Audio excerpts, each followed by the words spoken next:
Yes, good evening, good morning, and good afternoon to you guys out there.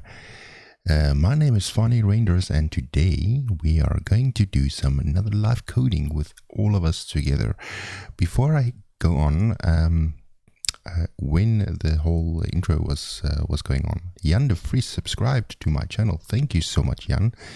Much appreciated, and also welcome to the show. Thank you so much for joining. How are you guys doing? It's Thursday, it's in the Netherlands, it's cold, it's depressing. One thing to make us much better is, I think Visual Studio. I think this hat makes me happy, coding makes me happy, and we're gonna be working on today. We're gonna be working on yet again embarking on my old project, taking the WinForms app, the legacy one, and modernizing it to .NET Core and maybe making it a bit more workable, a bit more modular as we go on. The reason why I chose this code base is to actually prod a few experiments on it to see how it can behave with using newer technologies on an older code base, and also to learn from our mistakes. Looking back 10 years, obviously we would have solved problems differently than we do now. So it's quite interesting and quite reminiscing for me looking back at this code. Do not judge. Like I said, it's always fun to look back at your old code. It's still working. It's actually a miracle that I got it back, because I lost the source code a while ago. Jan de Vries watched an ad about a new and awesome game laptop. Now I feel I should buy it. Now, Jan, share with us which laptop it is. Maybe we can pop it on the screen and maybe talk a bit about it before we actually dive into the code. For now, I'm just going to quickly hit onto the intro.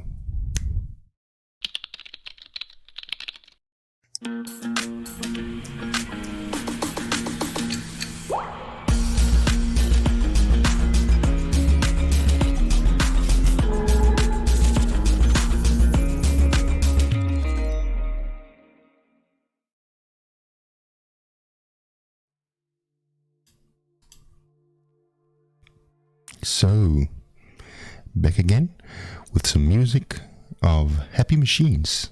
It's called Mist, playing now in the background. If you do want to chat along, here on the side is a chat. Jan already jumped the gun doing some chat. And do reach out, do ask questions. If I'm not able to answer them, I'm sure Jan can also jump in. He's a normal viewer. Jan says, was in the intro of your show a ROG Strix? Looked awesome. A intro of my show? Oh, okay, I see. Oh, I see. Okay, it's part of the ad. Well, thank you. I don't run those ads, but it would be cool. How are you guys doing? I haven't been streaming for a week, but I'm actually up for streaming again. So we can get this. The sound is a bit. Let me see if I can get it. So up a notch. That's much better. Okay, so we've got the music going. We're in the flow. Music is brought to you by Pretzel. It's a free app you can go download to play your music, background music, for your stream. Go to check it out at pretzel.rocks. I'm going to flip over to my screen, and we are left with of the project that we've been working on for past couple of weeks. And I think this was, almost 3 weeks ago or something. So this is old, for the guys that do not know, this is a old Windows Forms application. Quickly jump back to the actual exe. So this exe is a compiled version that I actually initially built for my folks, using a plumbing company, and the source code is missing in action. It's gone. And I managed to get the exe from my mom, and no, she did not ship it to me via snail mail. I actually downloaded it from my computer using TeamViewer. But in any case, so I got the exe and I was like super excited about what we can do to this 10-year-old application. Also with .NET Core 3 out, with WinForm support, and I thought, well, this is amazing. I'm going to be doing a kind of a port to it. My initial attempt was to serverless everything, and I think that was a bit of a big jump. But I think now we're getting there slowly but surely. Eventually we'll end up at serverless, don't you worry. But I want to take baby steps. We want to take it slow. We want to take it, we want to deliver value as we move on, without re-architecting the whole show. So this is pretty much a WinForms application. And I think if I connect here, they should be able to connect to oh no, there we go, it's the wrong server. So this connects to that server name server. It will probably error out now. Not rehearsed. Okay, so if we click this one should connect. Okay, it's also one to connect with SA, but you get the drift. This is a WinForms application. This button, these controls is my own controls that I've made. It's called the RateTech Cool Tool controls. That's also now in .NET Core. So we've got the same world living here now. And what we've done in the past couple of episodes, if I just run this, also do remind me to add this source code to GitHub so that you guys can follow along. You can clone it, you can send your pull requests and make it even better. I think that's cool. I like this music. This is cool music. It sort of keeps you in the flow. So anyways, obviously you will see some things missing, like icons and stuff. But we'll deal with that in a sec or later on, whatever. But the idea is that this is working and it's backed automatically now from Azure AD. So get this cool thing. I click here now. Instead of saying connect, and instead of asking the username and password, this is now pointing me to my AD tenant that's living in Azure. I already got a tenant called the Jobco set up, and I've got the fake user called Joe Soap. What was the password again?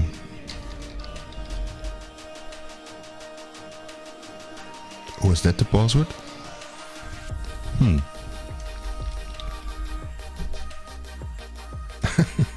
I forgot the password. Can you believe it?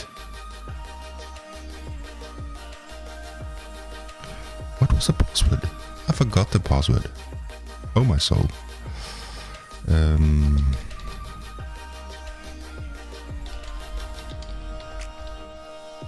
That works. Okay, so I know what the password is now. So where we got last time is we log in successfully and get this access token. And I think what we can do now is we can use this access token across our application to authenticate, or actually to apply authorization rules to see whether this user has certain claims. Is he administrator? Is he normal user? Is he able to create a new job card or company or whatever? So we have the authentication process already implemented, which is a great thing. And I do also want to highlight something. In this week, I think 18th of November, that's like what? That's like 2 days ago or something. Steve Sanderson blogged something awesome. He has made WebWindow. It's a cross-platform library for .NET Core. And if you watch my previous shows, that we had some trouble, getting this pop-up box when you log in. This pop-up box going, and we end up using a the SDK for Active Directory. But it turns out that it does only support full framework and not .NET Core. And my app is .NET Core, and I can log in with Azure Active Directory from .NET Core, but it pops up the native browser.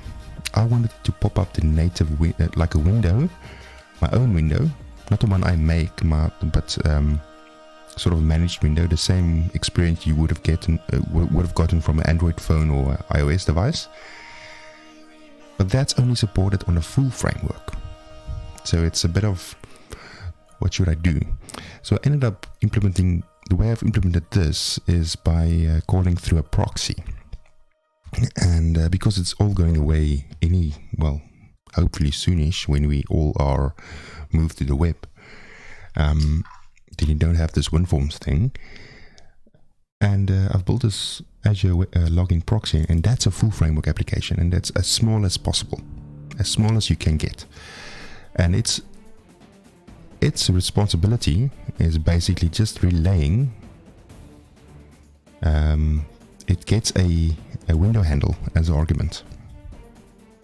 All right, and when it runs, it uses the Microsoft Identity Client SDK, and because it's the full framework, it will support the native window for the browser control, and it will execute it with a use embedded web view, which is not supported on .NET Core, but it's supported on full framework, right? And so it's basically calling into this application, and how it's doing that is going back here. I think it is here somewhere.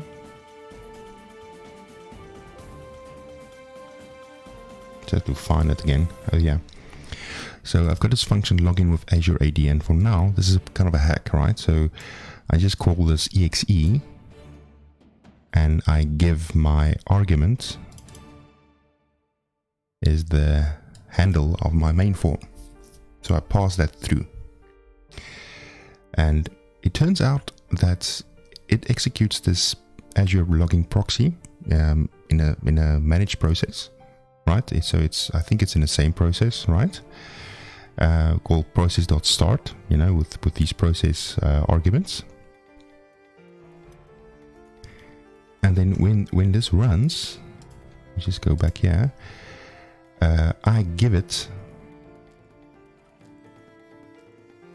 with parent activity or window handle. So I give it the ID of the handle it should attach it to. So when it runs, it actually attaches it to the .NET Core application, which means that if you log in and you click at the back, it acts as one application. It's not a separate application. In fact, if you go to Task Manager, you'll see everything runs under the job card process. It's amazing. So although it's temporary, I think it's mind-blowing the way we've kind of implemented it. In any case, so this takes it a step further, the web view. So going forward, we most probably want to be able to host a Blazor application. There will be a time where we host this WinForms application. It's not going to be WinForms anymore. It's going to be cross-platform web, which is hopefully Blazor.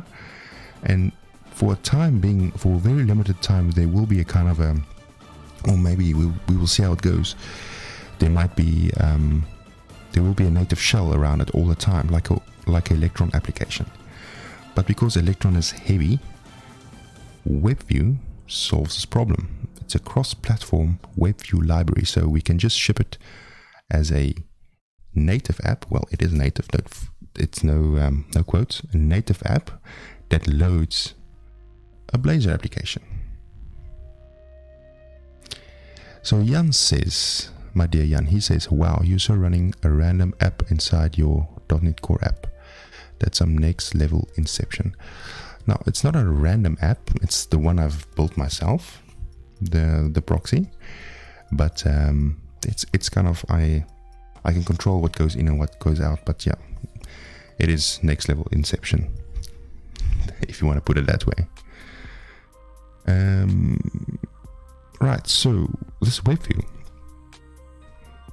I want to see how far we can. I actually always wanted to sort of try this out. So let's try that. Let's quickly try and implement WebView. So before we go on, let's go make their is there a sandbox here?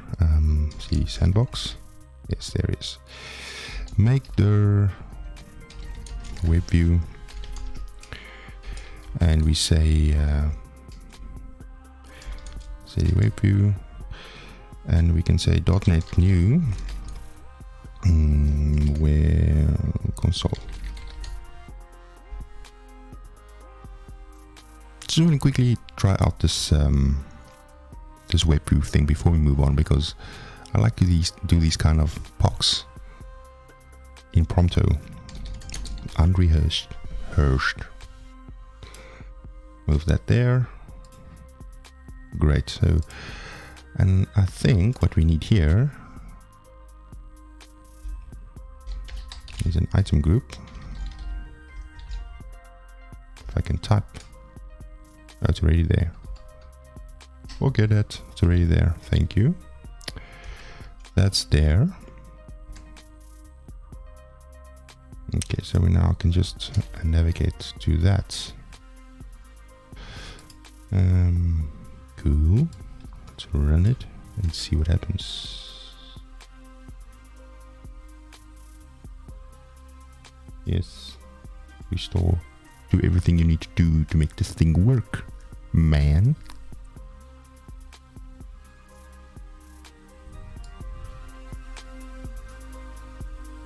Okay, so cancel that. WebView, control dot. How does this work? Do I format this? Yes, there we go. So obviously I'm not going to say my super app. I'm going to say something like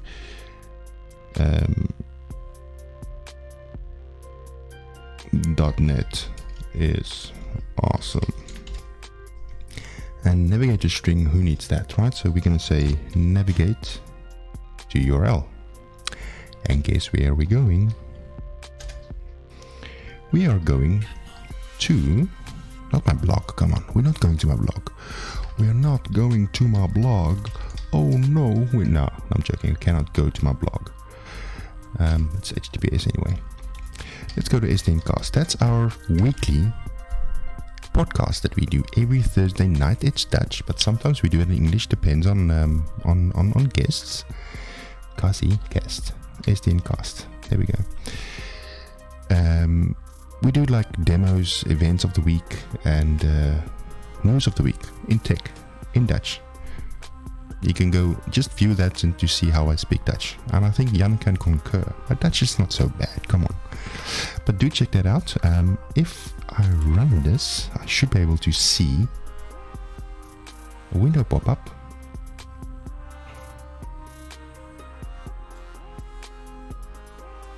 Okay, I'm expecting something. Comma, typical. Darn, comma. Let's run this again. Access is denied.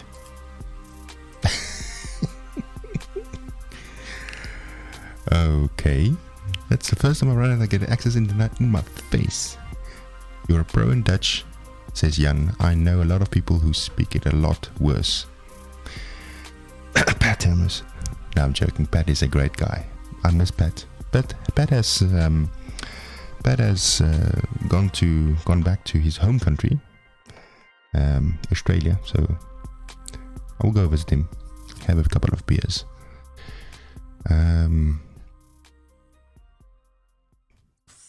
Frisayan.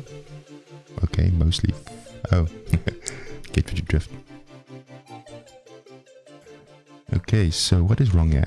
Access violation. Attempt to read from protected memory. This is often indication of memory is corrupted. What? That cannot be the case. Oh, Friesland. People in Friesland, eh? But it kind of opened up the window. Okay, so I think first of all, let's see if we can get this.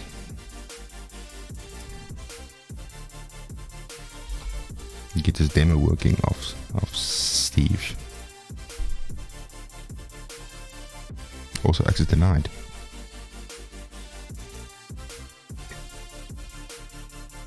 Oh yeah, Jan is Fries, eh? Okay, so I get an exception running this, and this is not really what I wanted, what I expected actually. Hey.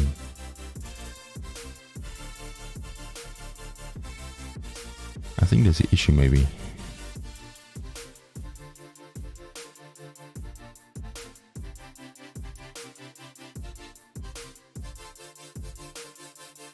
Old Edge. Why is this failing?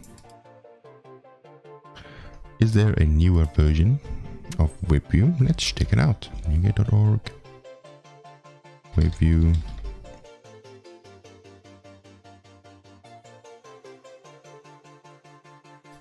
A web window. Hey, this is samples. Hey, Blazor. That's what we want. I'm gonna quickly clone this because this should work out of the box. I can make this joke. Okay, so run as administrator maybe. What should I run? The VS Code as administrator? Okay. We can try that, see if that works. Dev, sandbox, WebView. Oh. Silly me. Let's see, run as administrator. Okay, now we run this and see. I don't think it will solve a problem. It gives a different error, which is good. Edge can't write and read to its data directory. I see. So it tries to...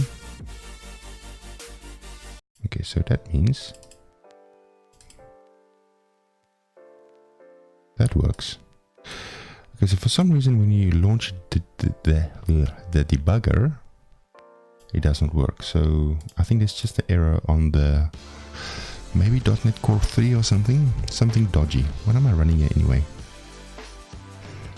.NET version. That's how you check your version of .NET Core. So I have the latest .NET Core Stable 3 version installed, which is good.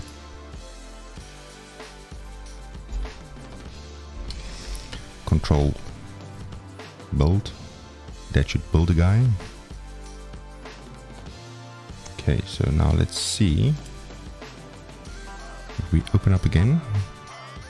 Why is this music not chill music? It's supposed to be chill music. Let's see. Ambient, upbeat, holiday, chill. That is, it says chill, but it's not chill. This is chill music.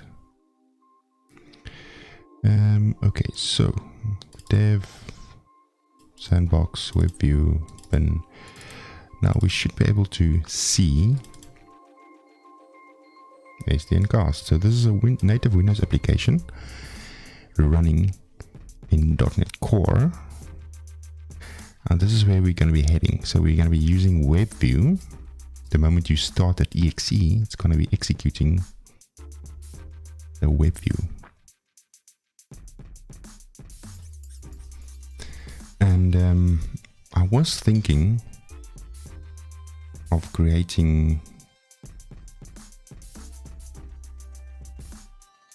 a similar mechanism for it to open up the authorization endpoint, meaning this. Where am I doing now? Top card, this one.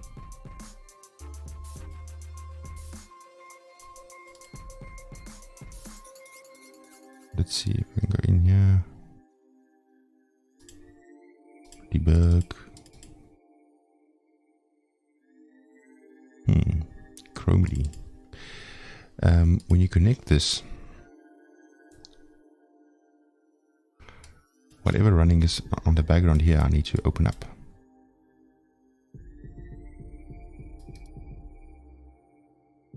And that's the authorization endpoint that I need to kind of open up. So I was thinking of doing that in a kind of a web view and when it posts back, I have like a timer or something to grab the access token. That could also do the job. But for now, let's see how this works. So we have sandbox. So let's quickly go to CMD, git clone. I think it's that, right? So that clones web window. Exit that. And web window is here. When I go to samples, let's open up the Blazor sample. I think just open up with code should be fine. Hey folks, if you just joined us, welcome. We're doing some coding, nothing formal, nothing too serious. I'm just now looking at WebView. It's a .NET Core implementation of Chromium, I think, or Chromium-like or something. Should be able to press F5 and just make it work now, right? So it should just work. If you cannot commit your repository, the moment you can git clone and hit F5, then it's a winning. You shouldn't be git clone doing things to make it work afterwards. That's not value. You should be able to clone it and run it. And I think what I'm doing now is wrong, so just run it.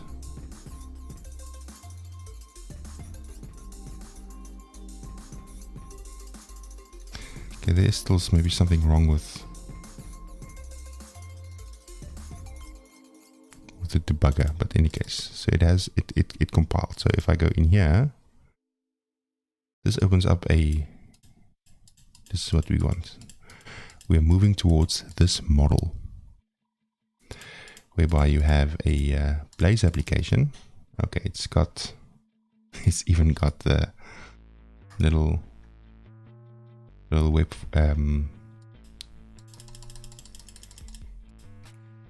it's even got the little context menu of Edge. In any case, interesting. So it's using, okay, that's Mono, WebView 2. Okay, so it's interesting how this works. And so we will be eventually incorporating WebView when it's a bit more, I think, more stable, because this is very experimental.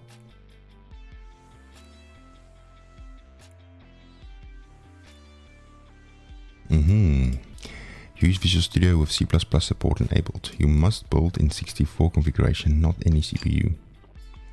If you don't seem to be updating, right-clicking and test assets to rebuild. Okay, we will take a look at that, definitely going forward.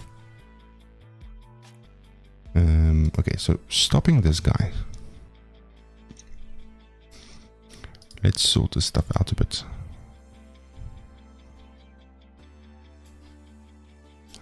Do some housekeeping while we move on.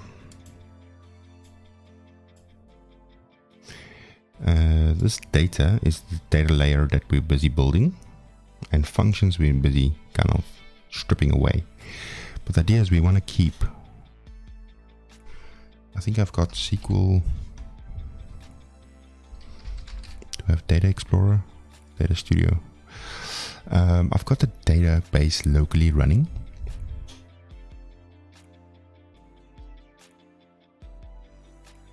And that should be able to, new connection, MS SQL local DB, I think that's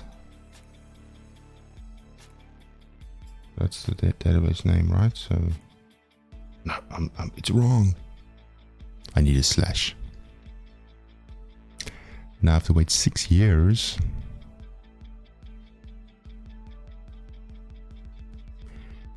Hey, thank you so much, Kladubia. Am I saying it right? CL Dubia. Thank you very much for rating me for a party of 12, man. Let's celebrate.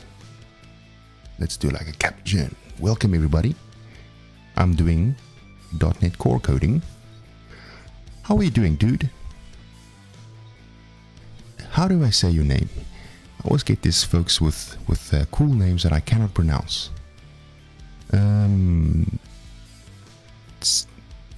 CL Dubia, I think. CL Dubia, thank you so much for joining. Are you a .NET guy? You're in the right place. We're doing some .NET Core goodness, migrating a legacy app to .NET Core. CL Dubia, that's how you say it. CL Dubia, welcome, man. Welcome, welcome, welcome. And I'm figuring out why this does not work. Thank you so much for bringing all your friends. Your friends are my friends, folks. Thank you so much.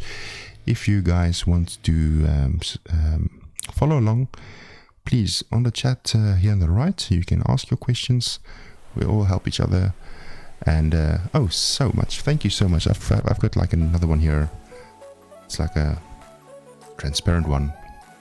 It's a SDN cast hat. That's our weekly Dutch webcast. And it's weird because it's grey. The light is green. That's why. Go check out SDN. Go check out this website. So SDN cast. Oh, by the way, this website. Actually, I'm going to open up again.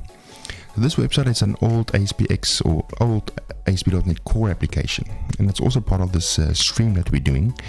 Is we've been doing a version of this.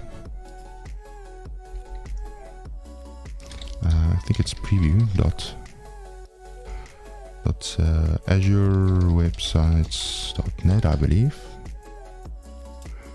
SDN cast, is it preview or I can't remember if it's preview or not.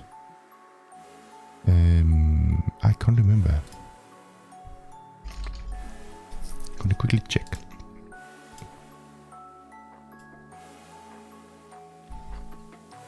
Oh yeah, there we go. SDN cast NL. I'm gonna throw this on the chat as well. So this is a Blazor version of the exact same page. So if you go to sdncast.nl, we are working towards creating a Blazor version of this.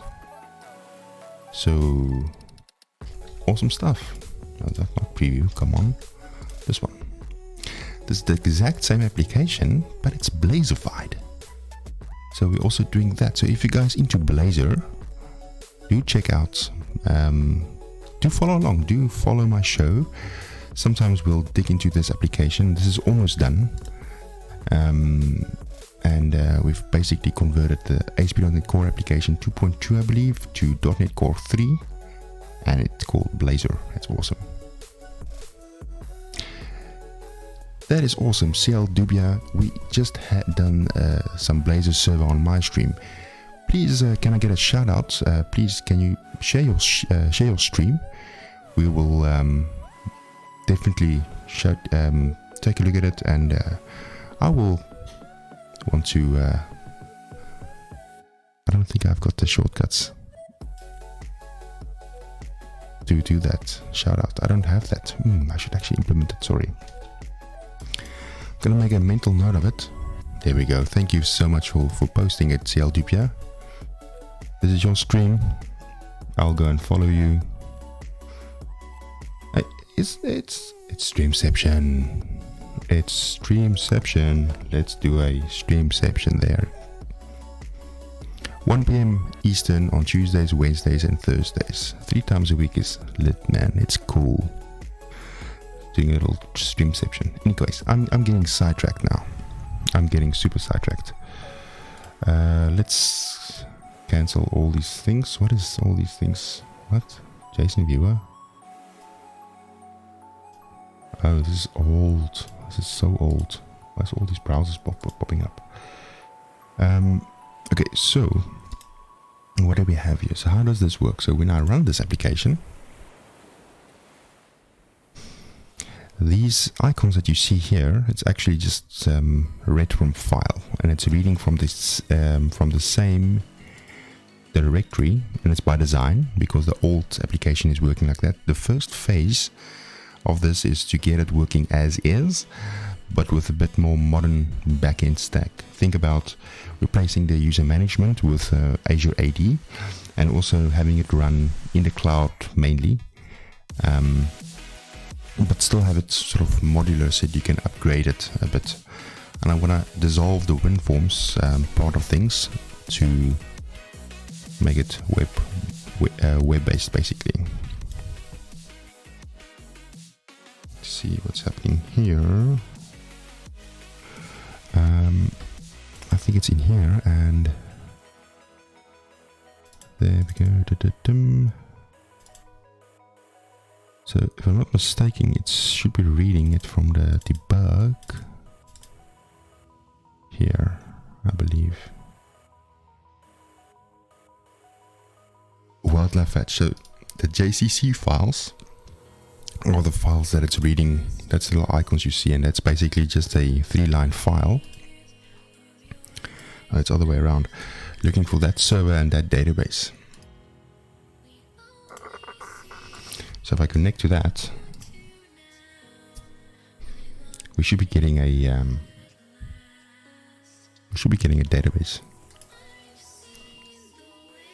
So there we go, and we have our auto closed ones. We have our tables. So basically, what we can do is this company info we can still keep.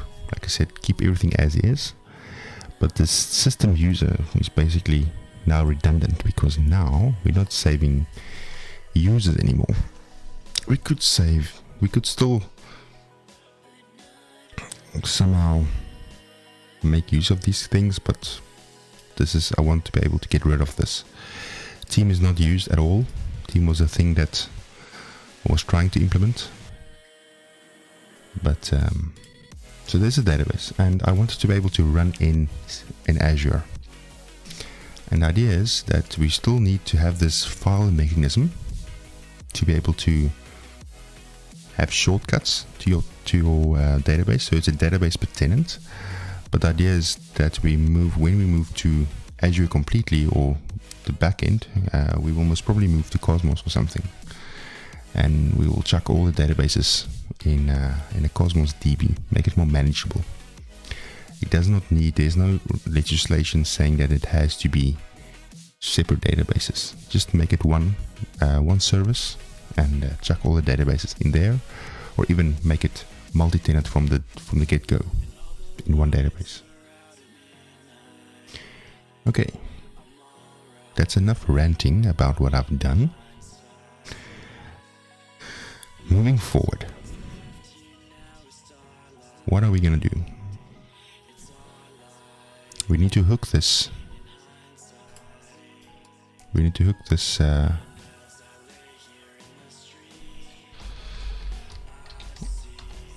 we log in, we need to take this access token, and we need to somehow hook it on to the main application, and then validate it somehow. I don't know how, but because now it's not obviously logging me in. So look at this music. If you don't mind, I'm gonna skip it because it's a bit heavy. That's much better.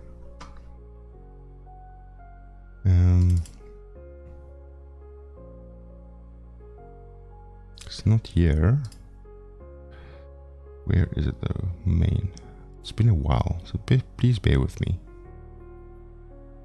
New company event handler. Okay, that's a new event. I think that now there's dependency injections. So we can actually simplify that. That's cool.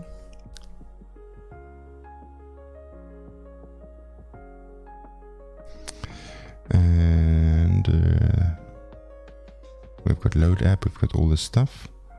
Application exits. Okay, so that's all the things that we need.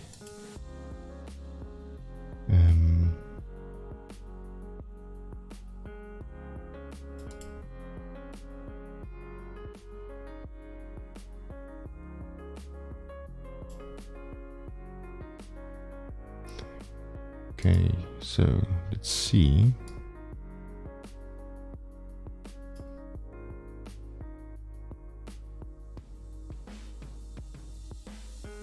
sign in success. So this is called where? When... Okay, so login successful, it calls sign in success. So this is the open company old, and this is the open company new. So we have got the token, and then how would I know if this token is correct? How would I do that? Because a token can be blank, right? So should I care about it? Validates JWT token C#.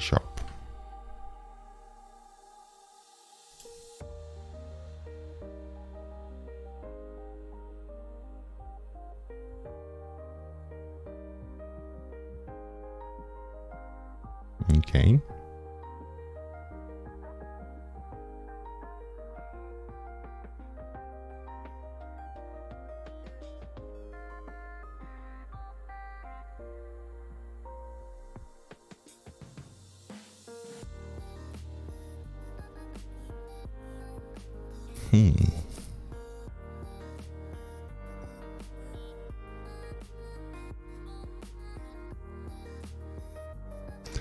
Interesting.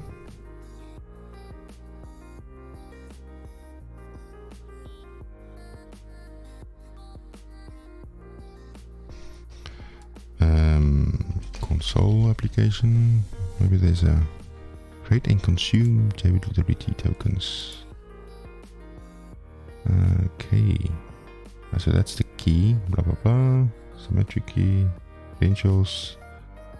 There's the payload. What?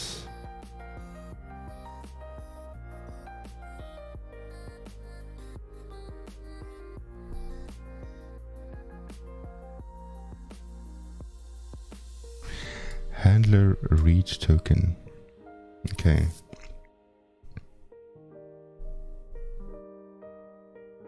Okay, so what do we have here?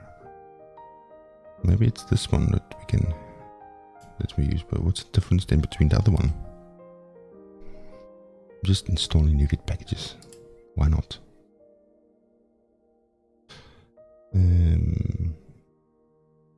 Manage NuGet packages. Go look for the system identity model JWT. The stable version. We install that guy. Then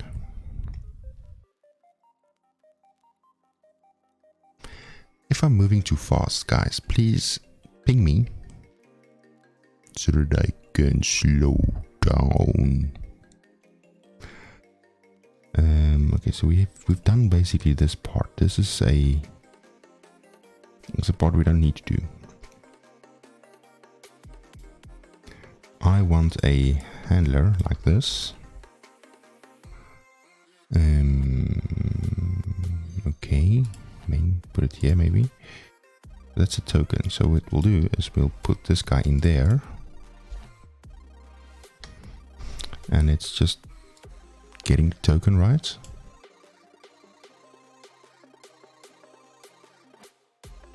CL Dupia, thank you so much for joining. You're heading out to go hop on a final phone call for the day.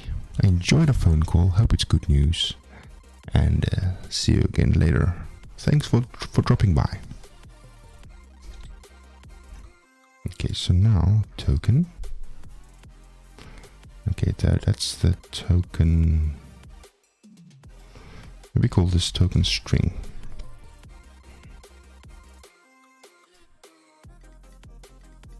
Okay, so what will happen if I just do this now? Hopefully this works.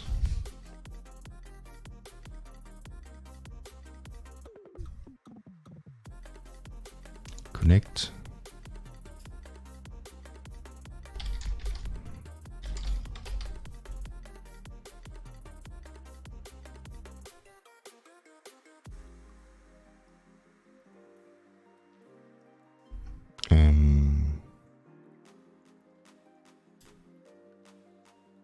Nothing is working.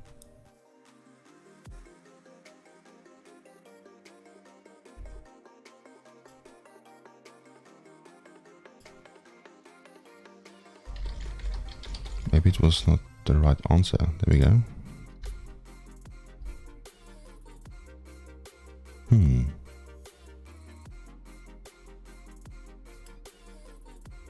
I think it broke. It doesn't like that though. Well, let's see why. Move the quick one is to move it into exception to see where it breaks. That's what I normally do. Don't take it from me just trying it out. There must be a way of me remembering the password.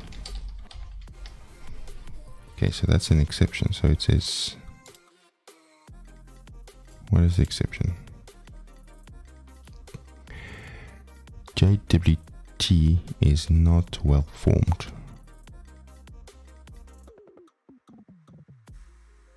Okay, so that's the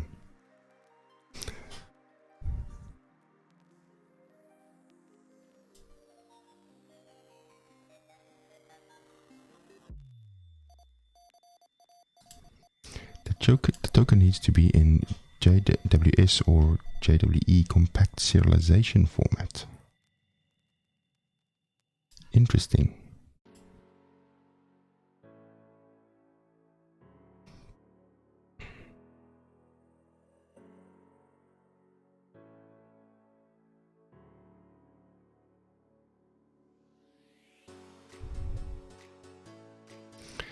So is that not a JWT token then?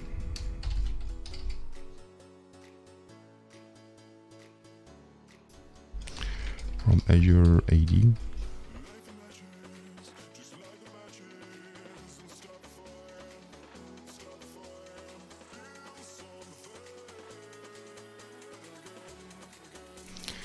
Okay.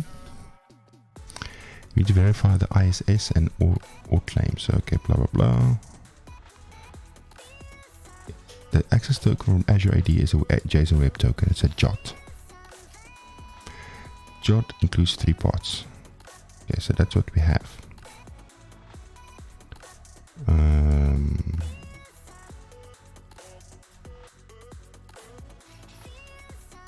So let's copy and paste this code. Stick it in here and hope it works.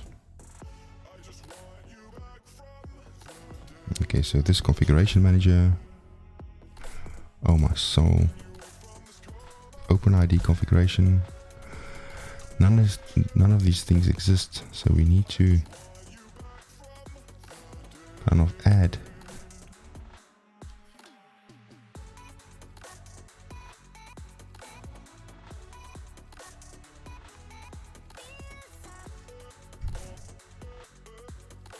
Where does this come from? That comes from there. OpenID configuration.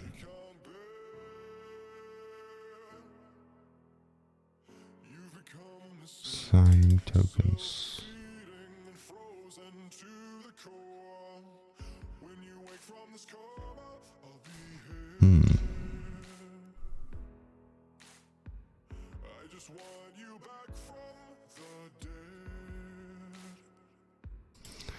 I think it might be this version.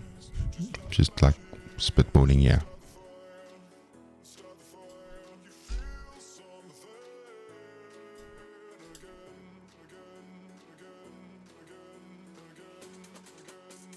Cool, that works.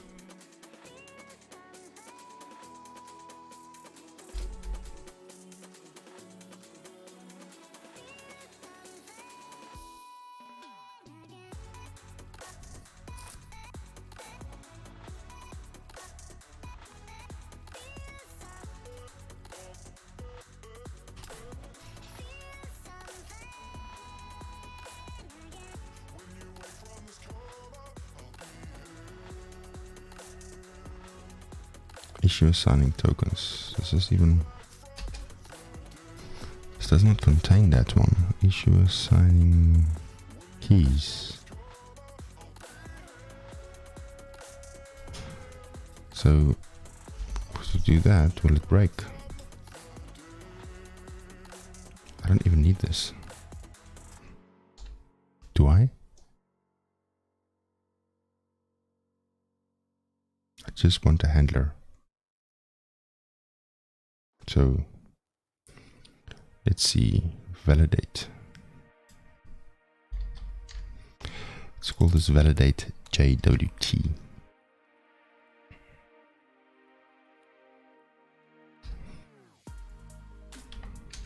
Call that there.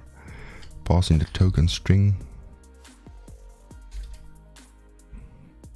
Okay, so to be sure that we're actually passing in the right one, I'm gonna put a breakpoint there so that we can see when this thing launches.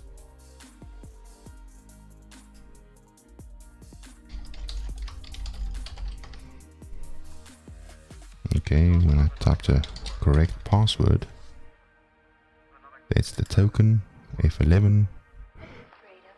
Okay, there's the handler. It still gets that same exception.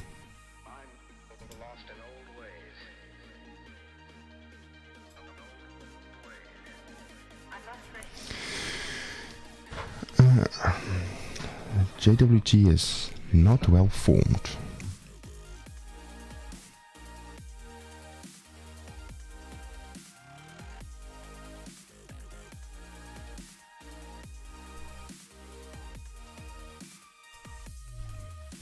Let's Google that to see what is wrong. There's a problem.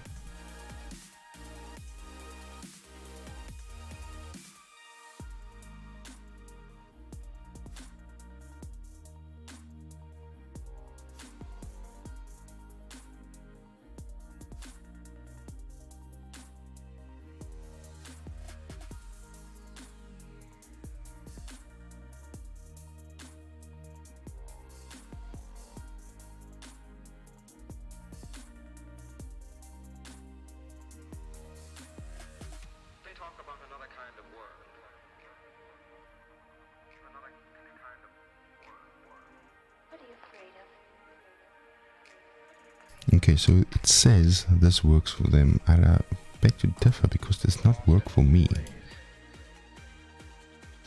So put that in there.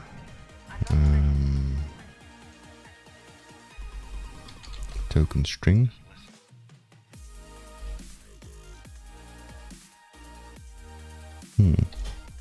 Interesting. JWT security token. Is this something different?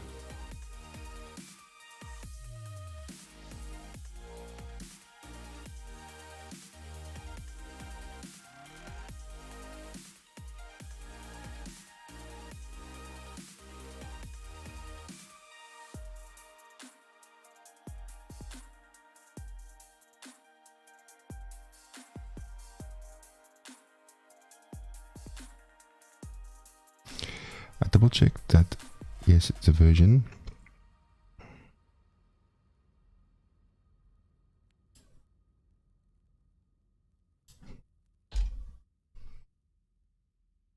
No, it's JWT security token. It is that one.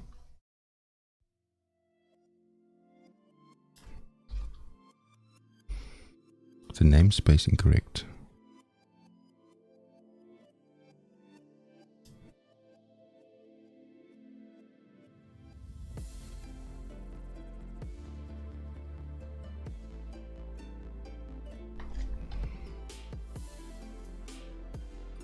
Okay, encoded string though. I don't think it will work though, so let's just see.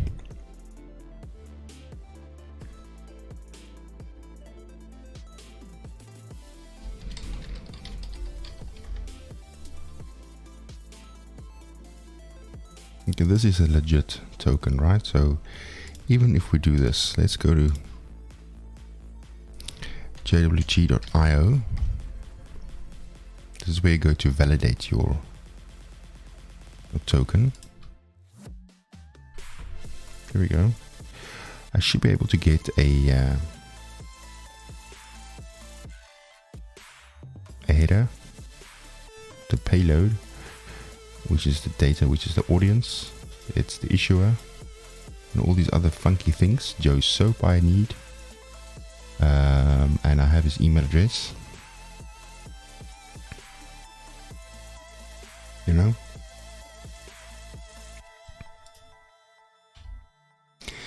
But sadly, that doesn't work.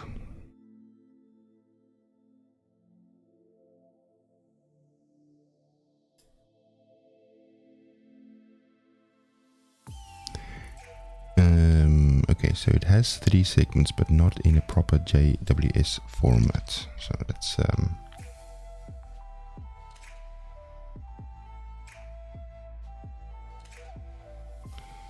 invalid signature.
It's not a certificate thing because I don't know where is it? I don't know.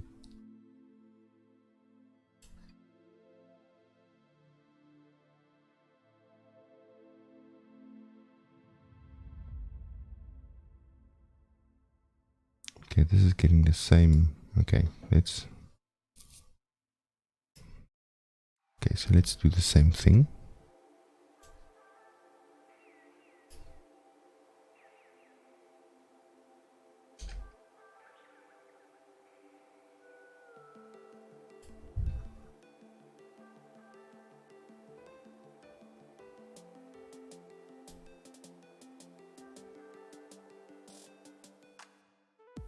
Okay, so let's see if this works now. Give me some more information, man. This whole episode goes on creating authentication. Should be simple, but sadly it's not. Okay, so now it's giving me a bit better. JWT blah blah blah. Okay, has 3 segments but not in proper JWS format. Do I need to... Now there's segments, 1, 2, 3. Okay, cool.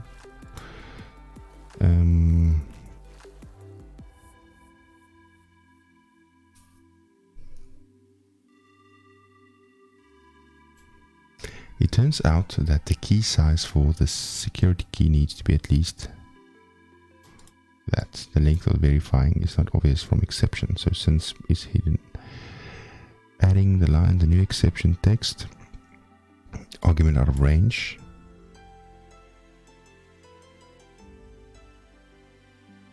Okay, so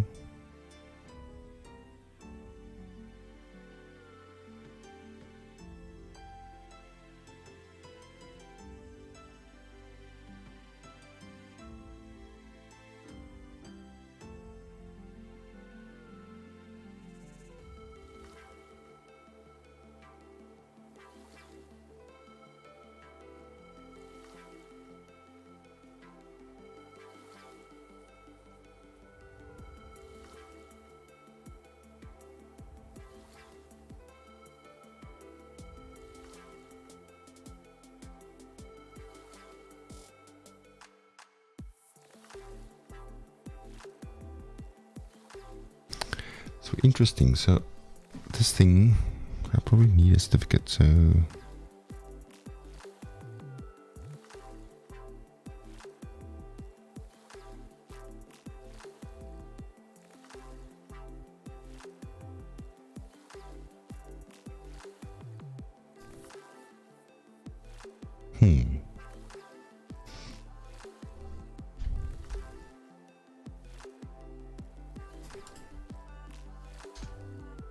No, that's not right.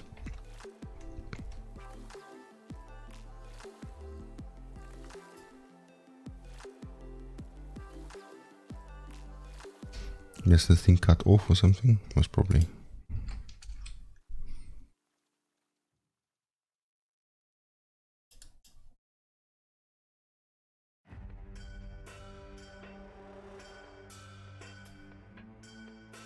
That's public key.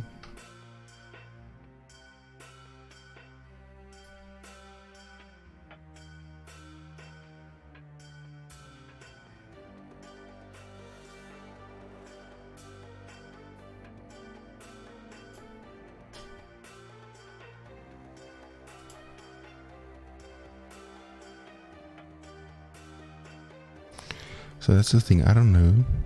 Should I download a certificate or something?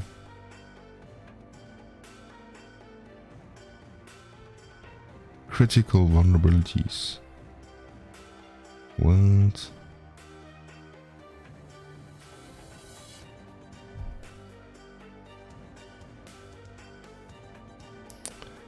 Okay, so I need to now go back to the drawing board. How do I do this?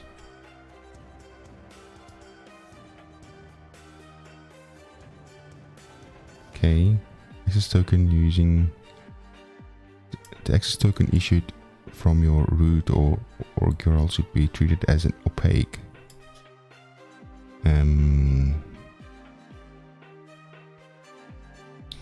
Okay, so that versus that.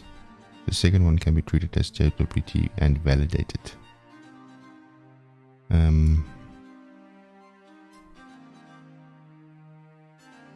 Okay, so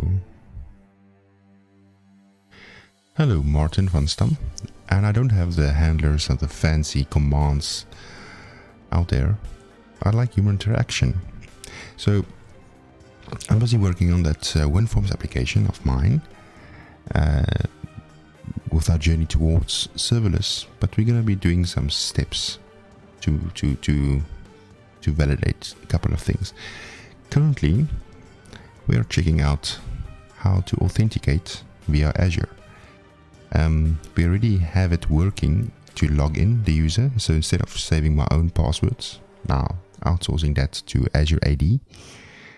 So I'm getting back the JOT token, but I now need to validate whether it's valid or not. And I get an error, 12739 error. It's not the same error there.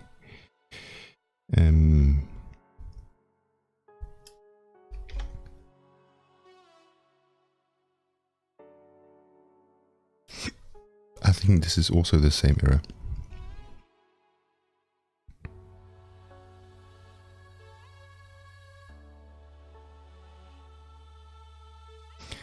I can actually paste in my token in here. I'll give you the exact same answer. Something tells me that I need to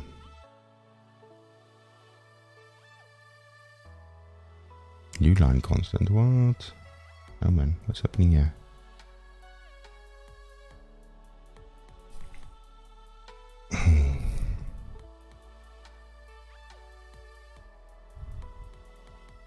New line in constant.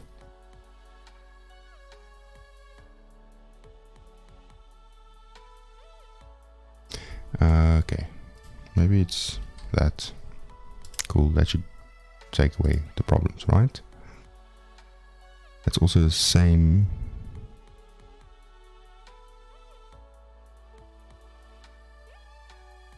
Okay, so unable to decode the header as base64 encoded string.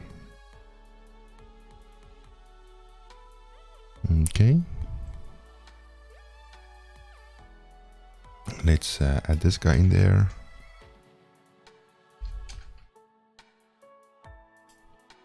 Do I have? No, I don't have that. So most probably need to include the logging mechanism.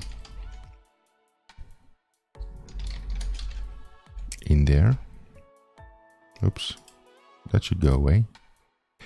Now I should not see the... Okay, so could not decode header. Okay, as base64 encoded string. Okay.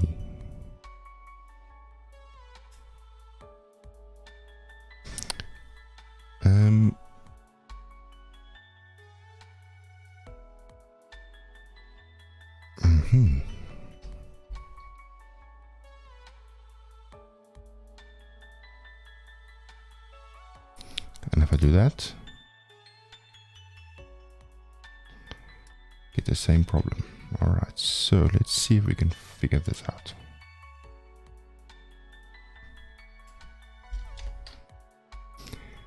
A JWT encoded string, JWT header, raw payload, raw signature,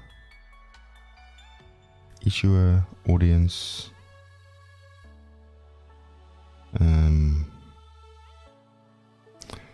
so it's a JSON Web Token that has been serialized in a JWS compact serialized format.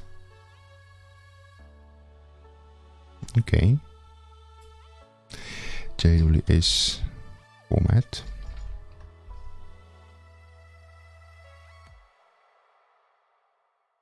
Oh no, this is a spec.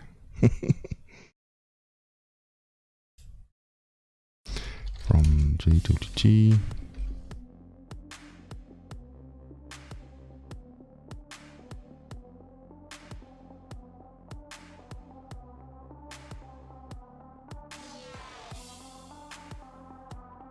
Okay, so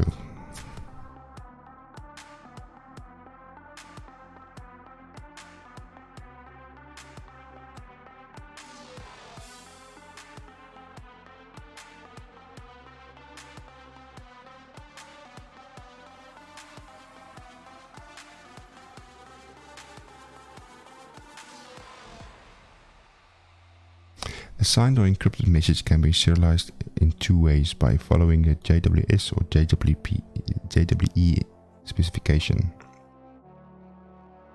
Okay.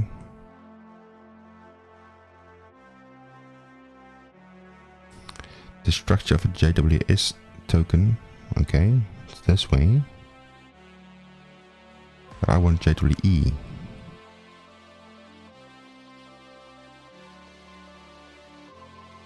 Okay, so JWE is JSON Web Encryption.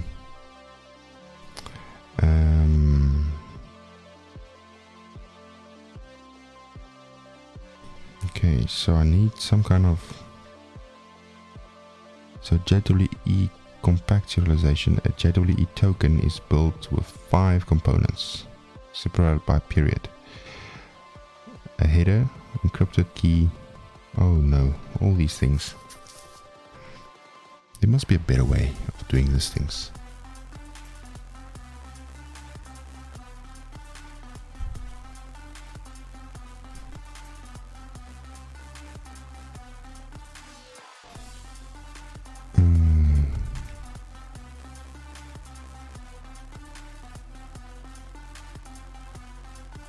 Come now.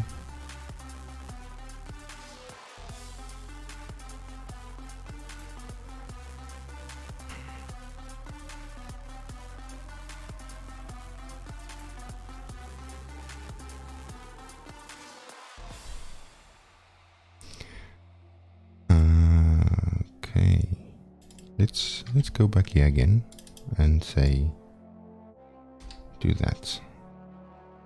Validate audience, validate issuer. Let's go validate issuer signing key. And I think that's by default false.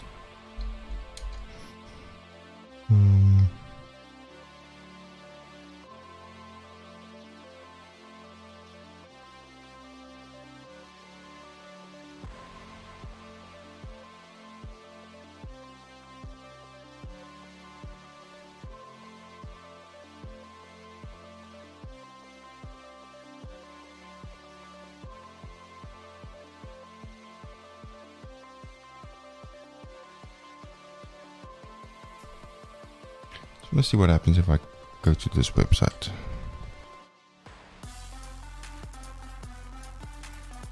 Okay, so this is the... Okay.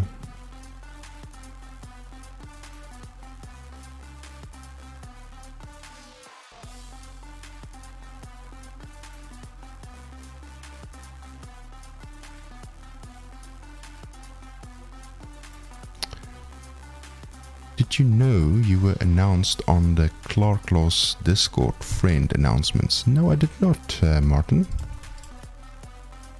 I did not know that. Let's quickly see what's happening here. Okay. Gonna quickly check what you mean.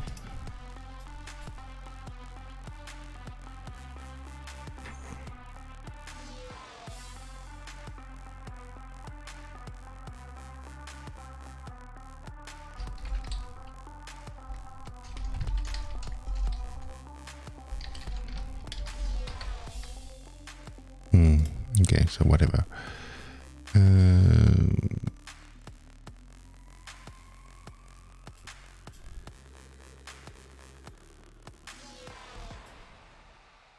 Am I announced? Yes, are we?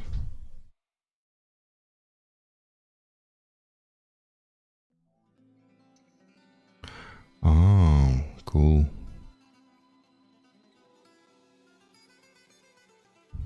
That's very cool. Thank you so much. That's awesome. Thank you so much for the shout out there, and thanks for organizing it, Martin. Don't want to lose too much focus now quickly, because I'm in the flow of things and it's annoying me now because I've got its error. Martin says that is why you get this much viewers. If somebody's serious. 7 is not much. 7 is okay. I appreciate every one of them. That's still an exception. Oh, come on.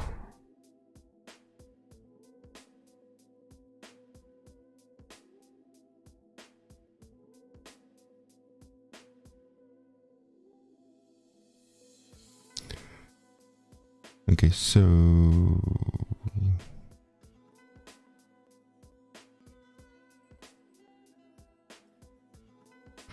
this token is wrong. There's something wrong with this token. Maybe.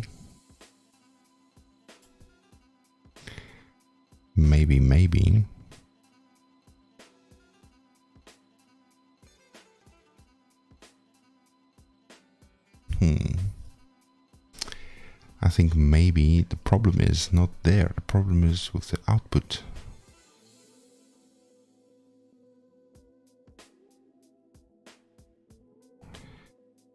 It might be.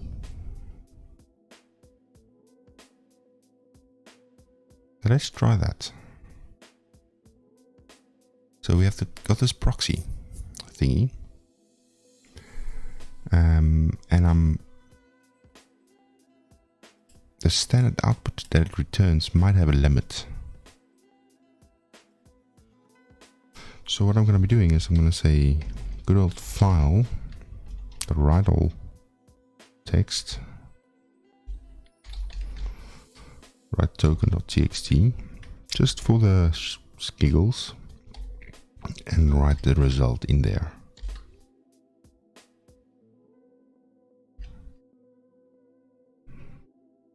So now if I log in,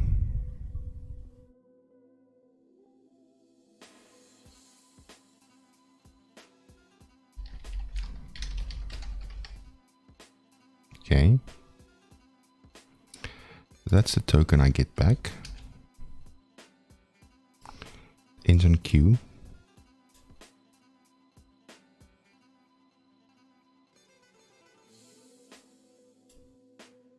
And this is the token it reads back.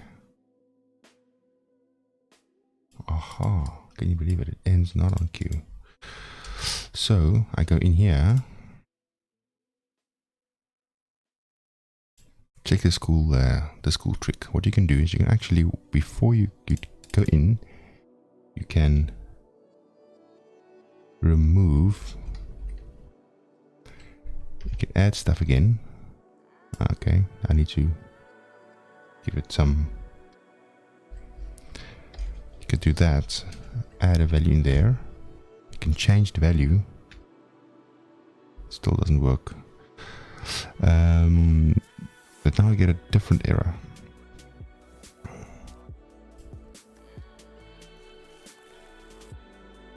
So signature validation failed. Unable to match key. Blah. Exception caught. Okay, so I'm getting somewhere now, at least. So now I know the problem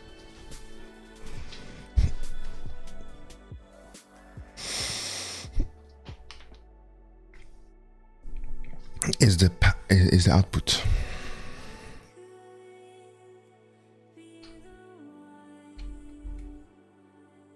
Go now to JWT here. Actually, let's paste this guy in here.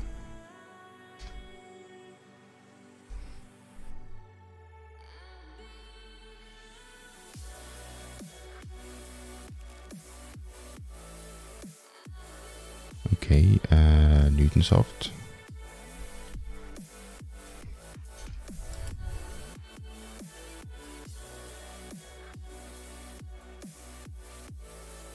Just waiting for the thing to install.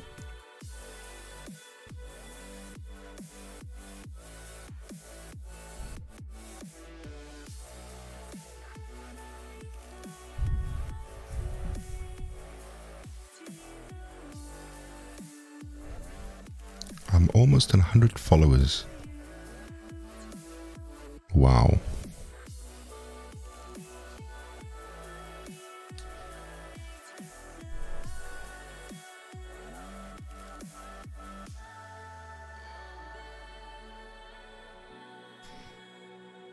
It's just not working or not? Oh, there we go. Jason. Okay, just install the latest one. Does it need version 10? Run again. Run again. Something is working or not working.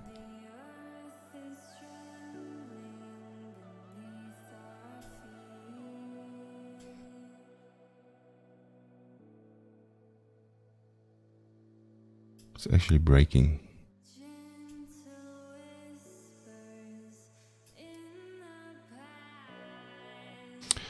So what we can do, you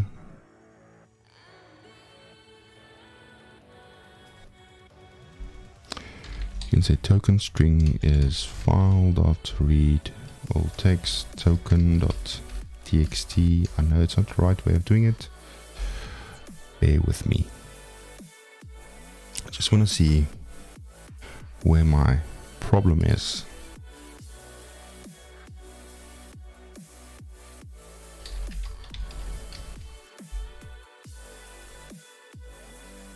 Okay, so that's a token, does that, and that also goes into the error. Okay, so cannot read token, return false. It's not well formed.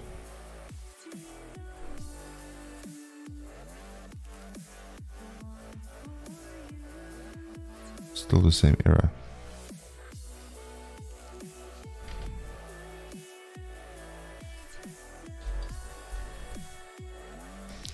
Well, it can.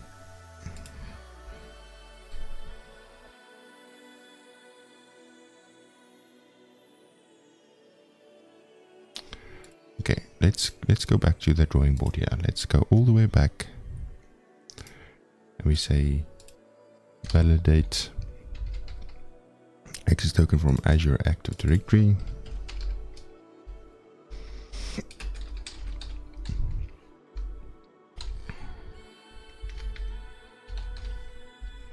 In C# validation of access bearers tokens. Let's see if this happens.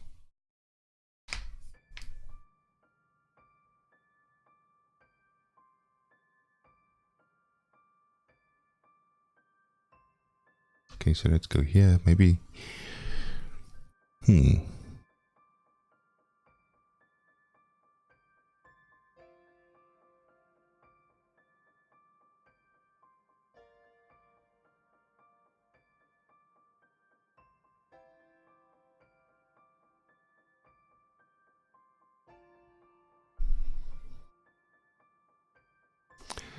So protecting a web API.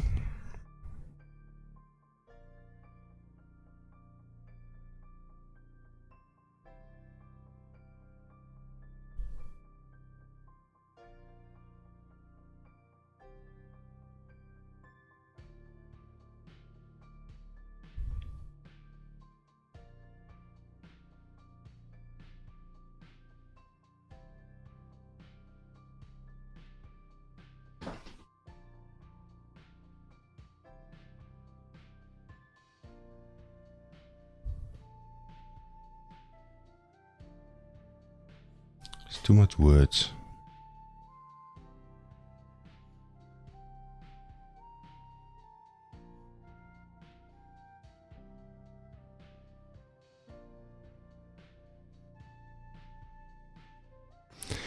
While you should always validate tokens issued by the resource, with developing your application will also obtain access tokens from AAD.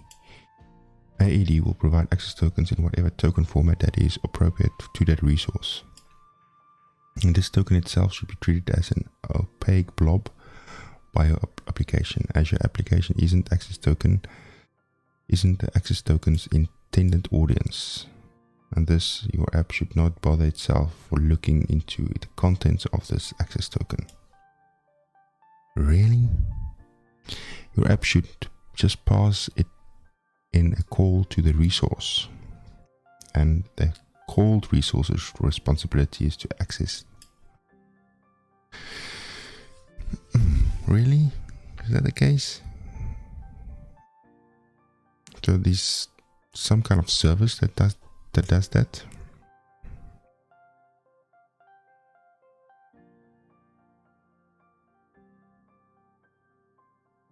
So I need some kind of API or something then, that you're saying.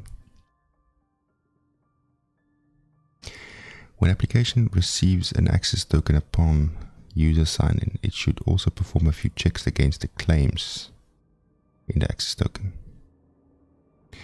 Audience, not before, issue a claim, announce.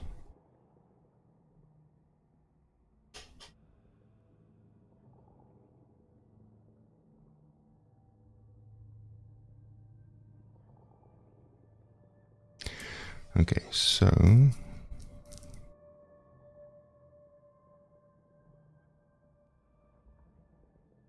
okay, this is not C#, so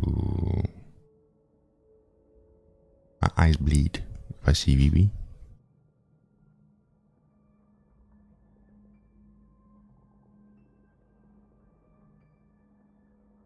Okay, so we can paste this token here. This works. How can it be malformed? It's not malformed, it's perfectly fine.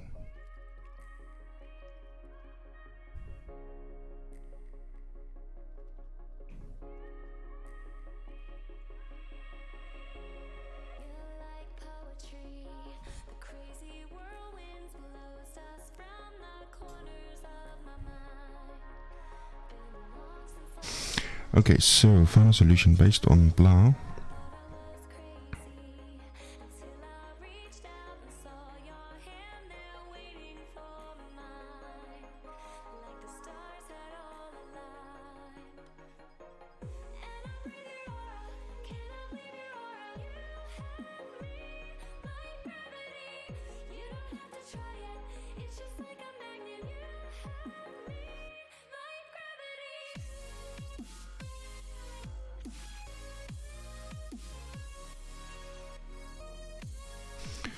That's what I had last time. So I had this thing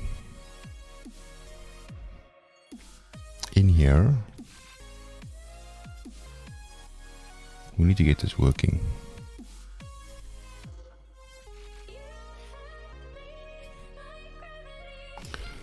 check this in there. Hey, this looks like it's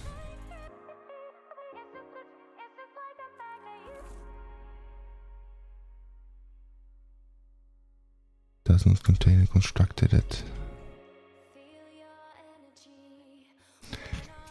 Configuration retriever.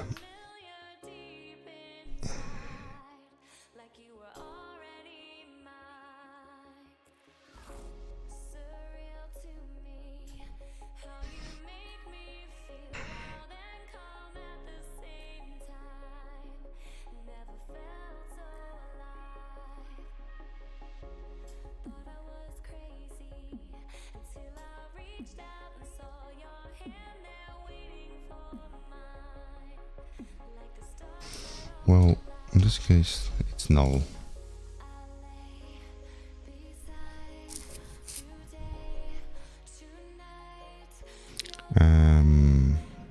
Okay.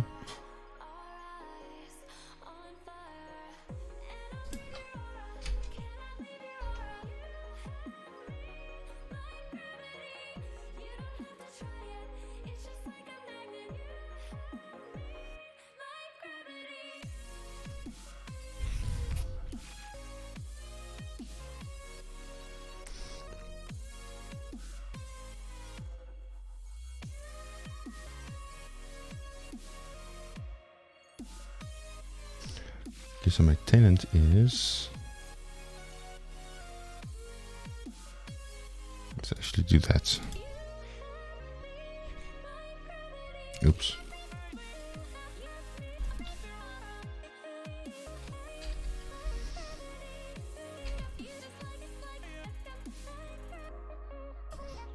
Like that out. We'll make a const string.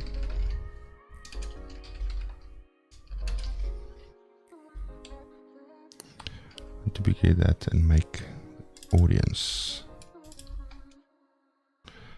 So my tenant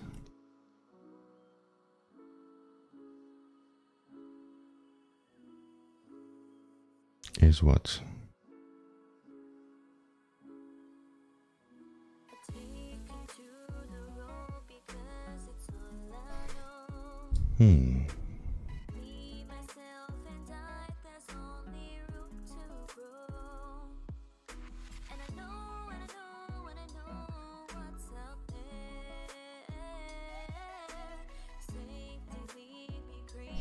I just need to get the name.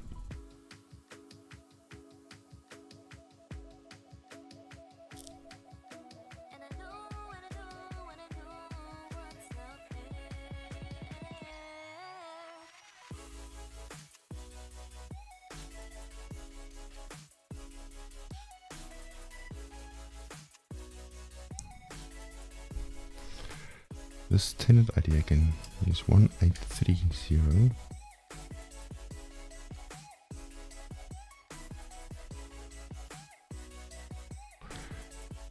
Okay.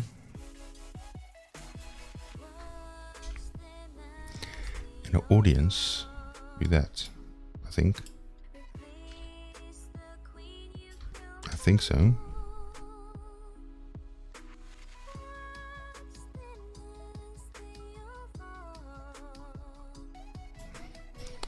Configure await.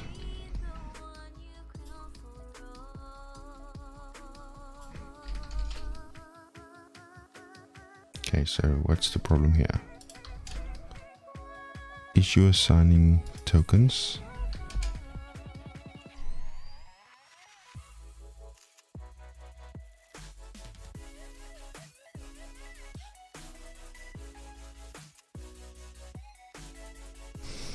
Okay, issue assigning keys in that case.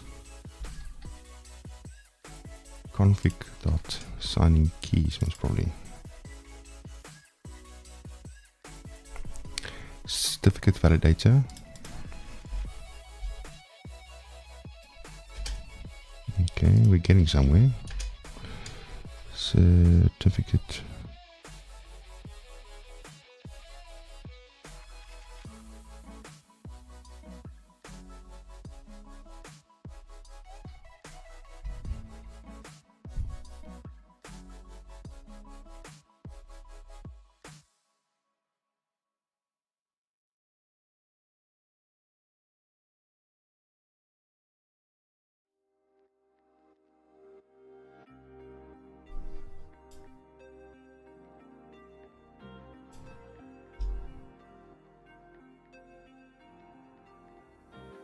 Chain in trust.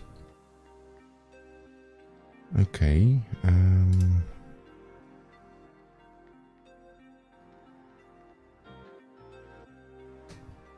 You know, it would be nice to get a proper sample, you know.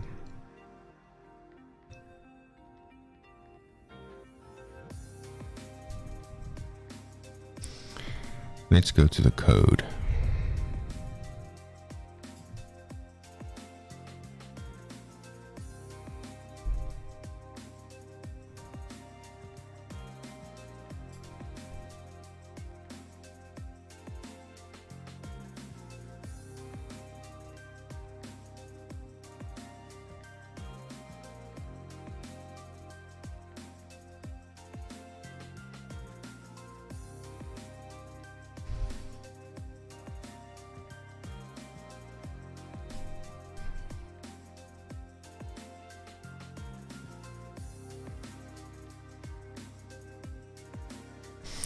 So another way of doing this is creating an API, which is maybe not a bad idea.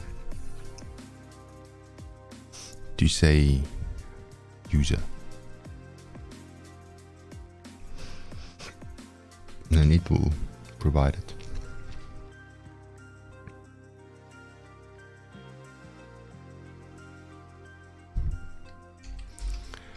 Validate. Nothing like that in there. Token cache helper.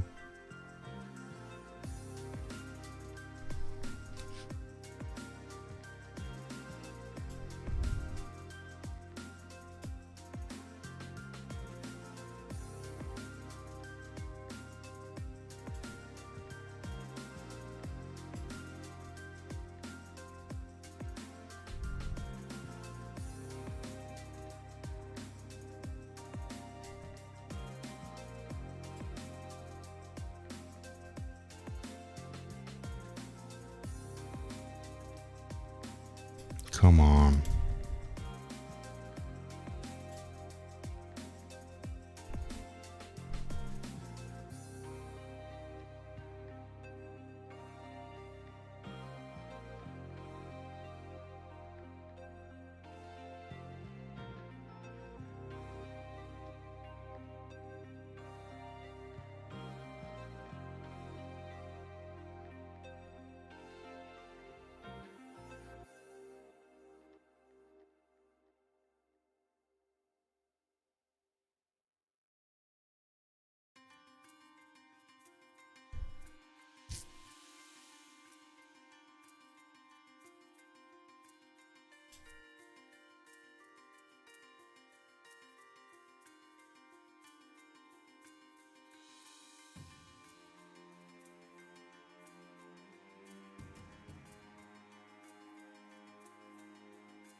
Interesting.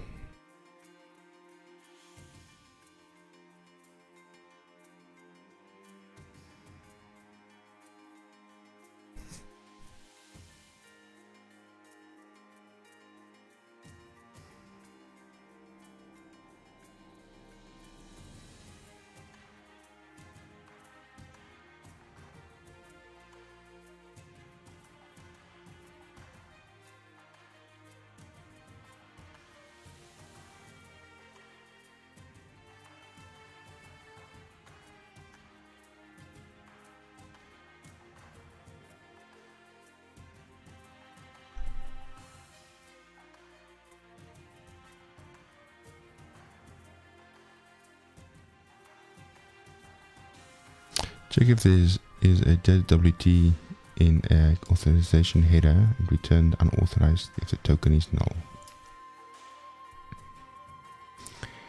Pull the OpenID Connect discovery document from Azure AD.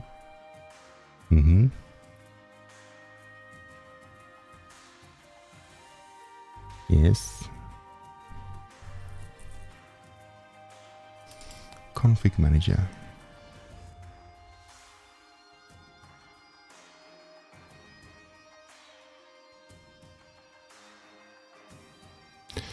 build. Okay.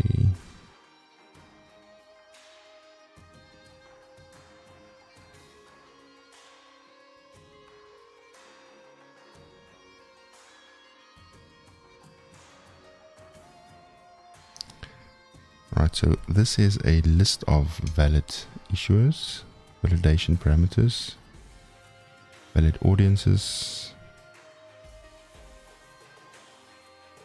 and that's basically token validator. What is token validator?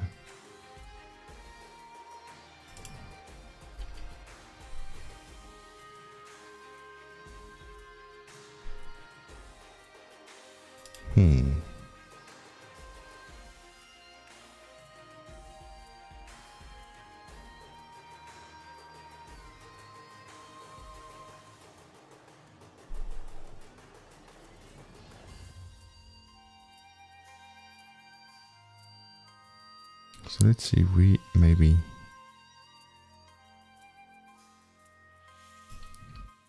do it like this.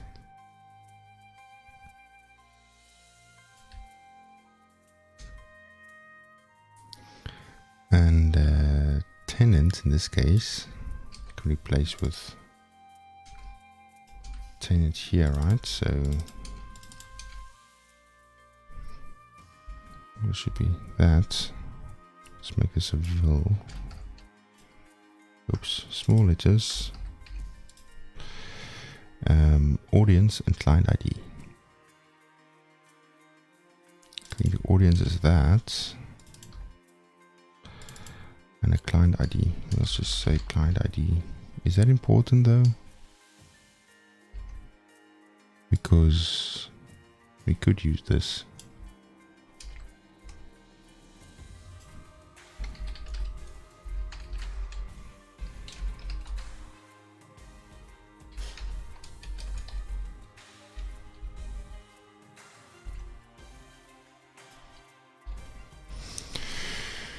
Okay.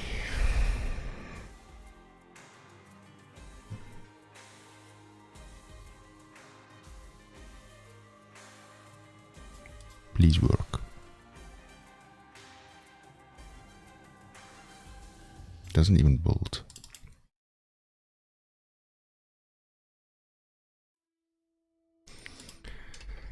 That will work.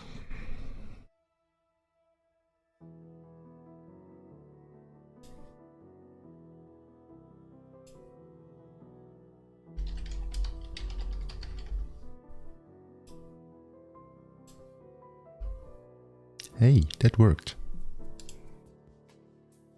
Okay, it's got an exception.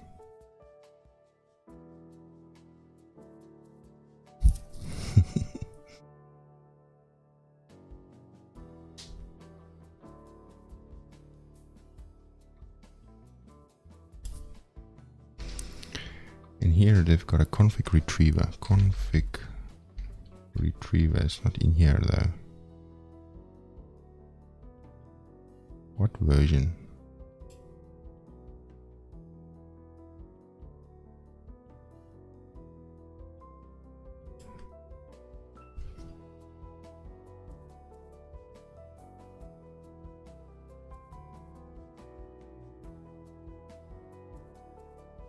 Five 540.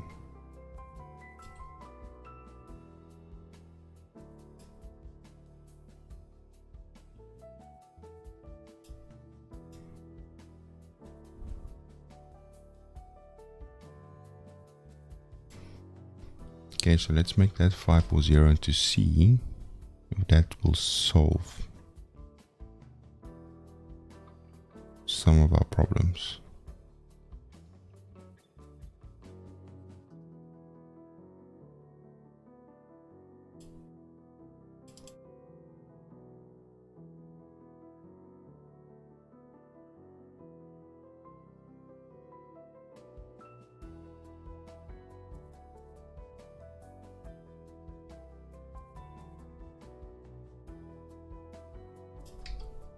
Okay, 5, we'll make that 5-4. Don't shout at me. We're all are friends here.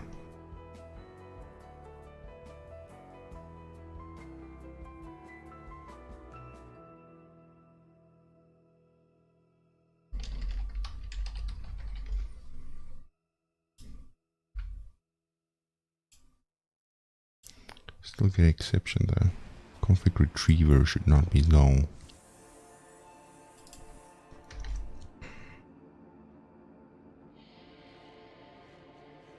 Okay, now I cannot do that. Configuration manager, discovery endpoint.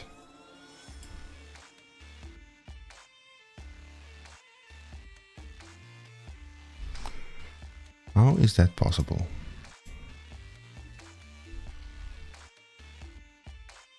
Oh, okay. Just would help. Okay, so now go back here, change that back there, compile, go.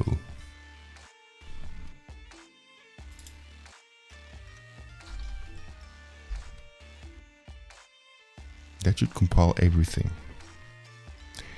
It will go, if this works, we'll go back and make it pretty.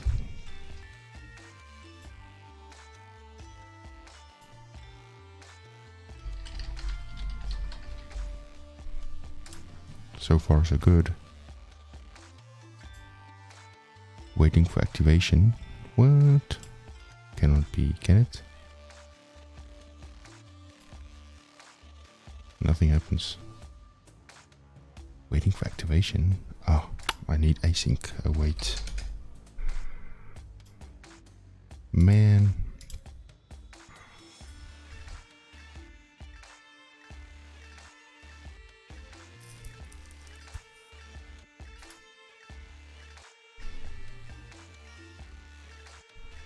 Let's try again for the last time. It's not the last time.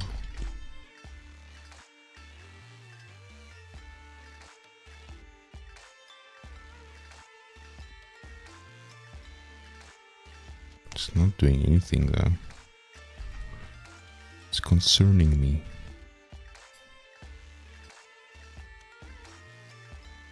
Let's go here.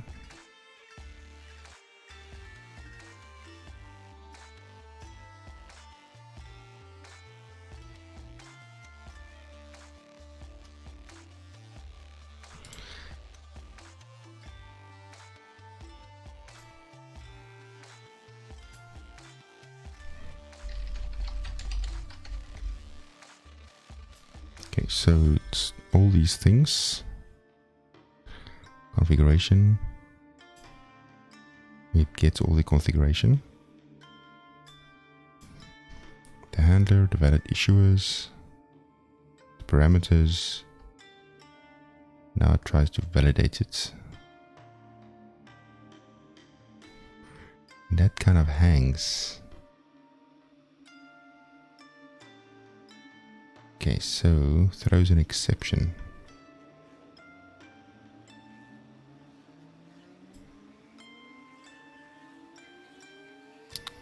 Doesn't look like it's throwing an exception though.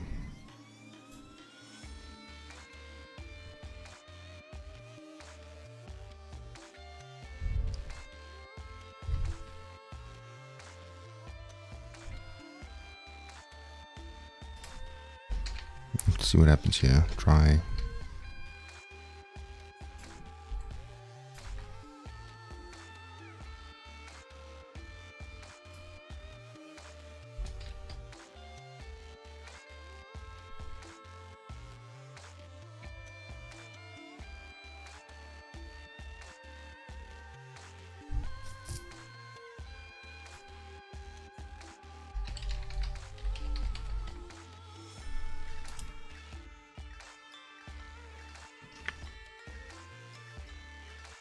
It's still the same error, man.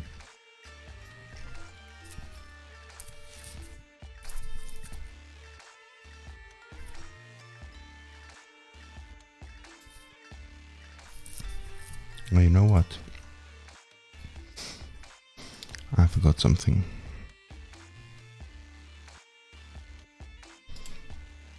Take that off. So it should not read from the file. It should just get the token back.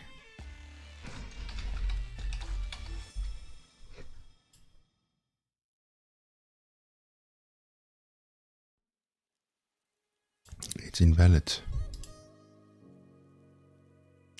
There's an enter there.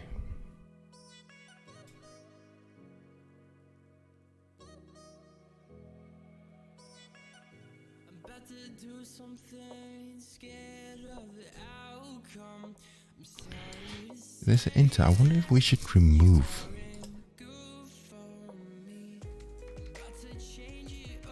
Is there a line? How can that be possible?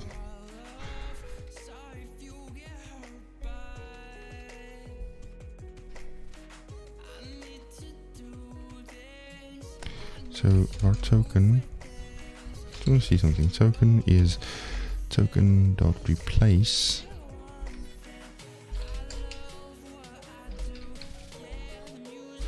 I'm going to replace n with nothing.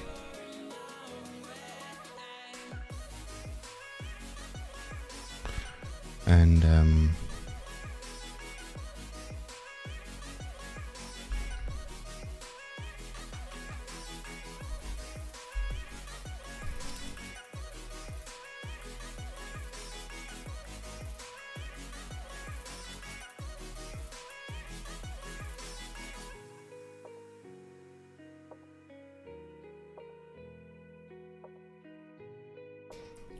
I think there's a problem with the carriage return. That's the problem. Our little proxy is sending back the token with a enter. See that? So we could go here and say, oh, it's RN. Okay. So we should, it's definitely that.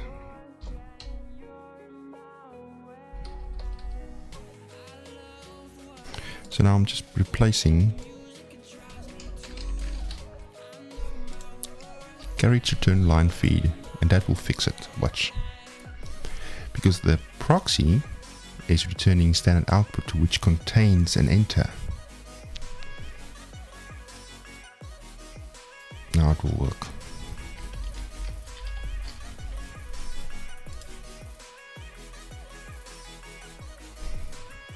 See, now it does not have an enter anymore. Oh, it does.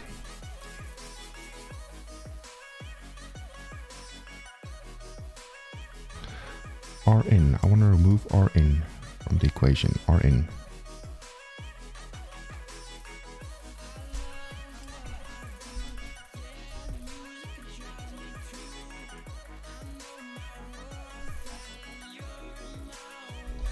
Let's do that.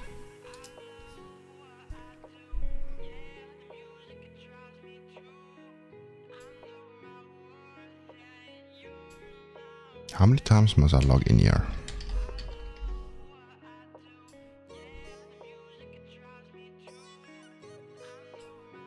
There we go. That's, oh, still the enter. Really?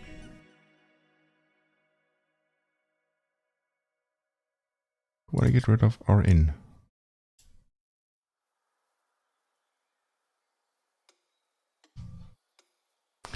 Ah, I'm an idiot.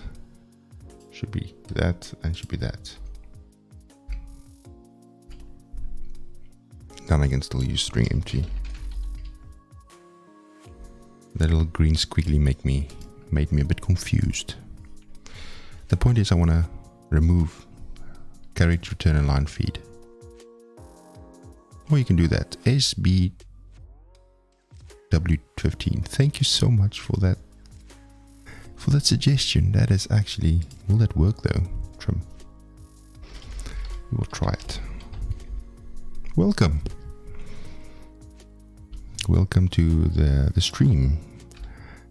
And it's okay. Now it's a different error. At least now we're not getting that anymore.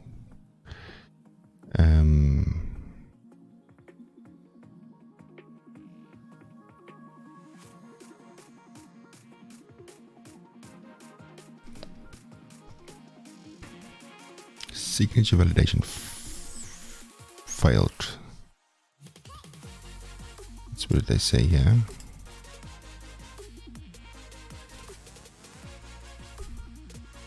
Okay, so blah blah blah token.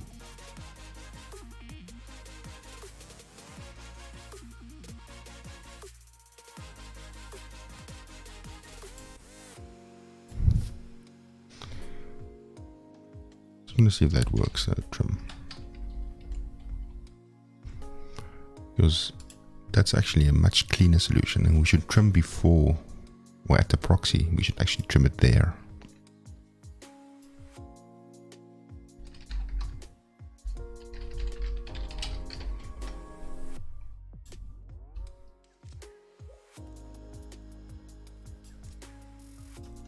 That also works. Fantastic. Great suggestion. Thanks. And now I've got a different problem, which is cool.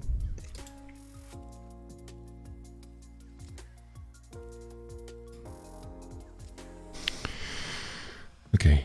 Stop. All these things.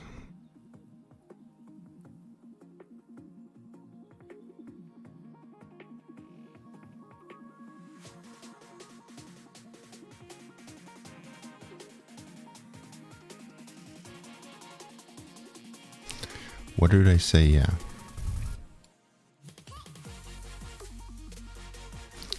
Configure the project. So we have a tenant. Find the app key that and replace it with the existing value of the AG tenant name. Okay, so in my case, it is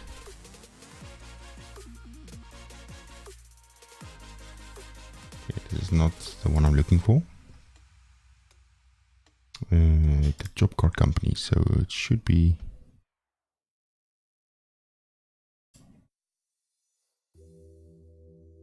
tenant ID should be where? Properties. That should be this guy, right? 183. That is the one we have here. That's that one. The audience.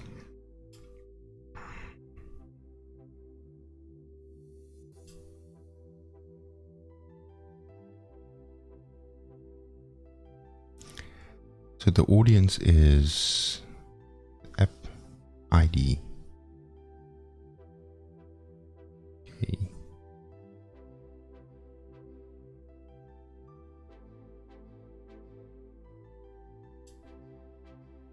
Is that a thing?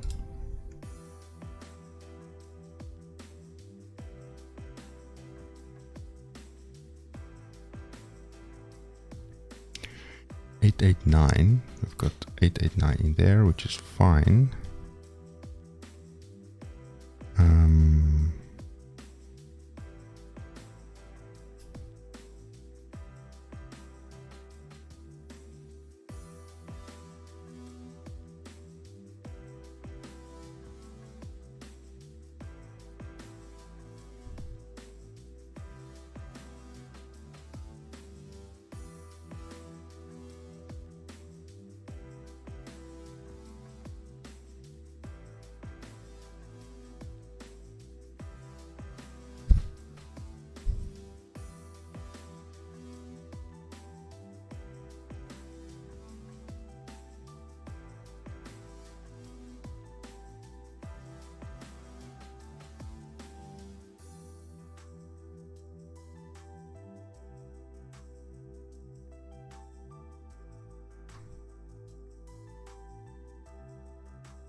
Okay, so I have no idea.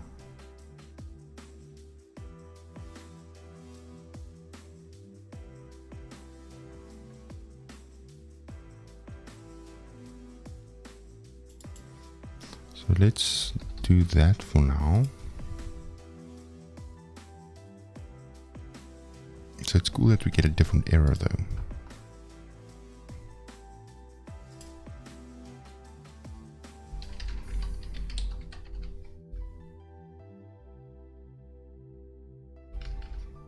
Cool.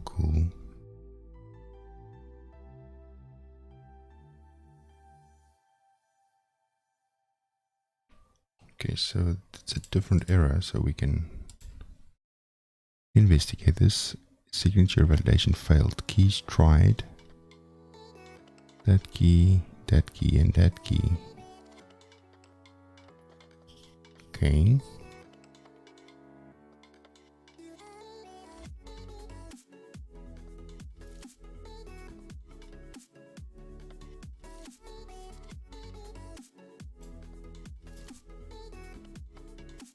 Well, there is a...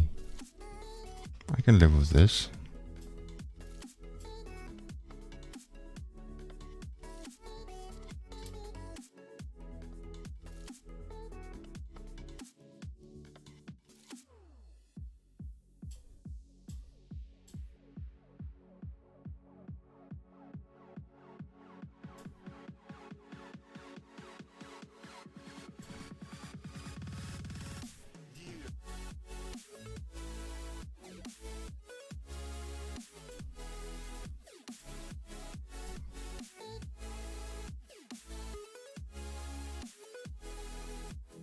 Okay.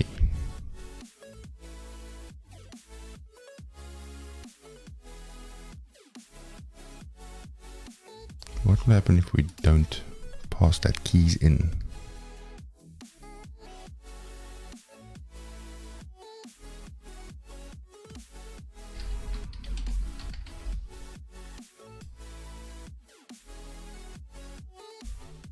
Still an exception.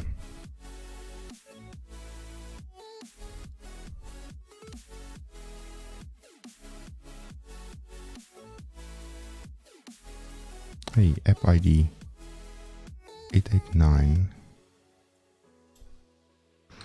Is that the audience maybe?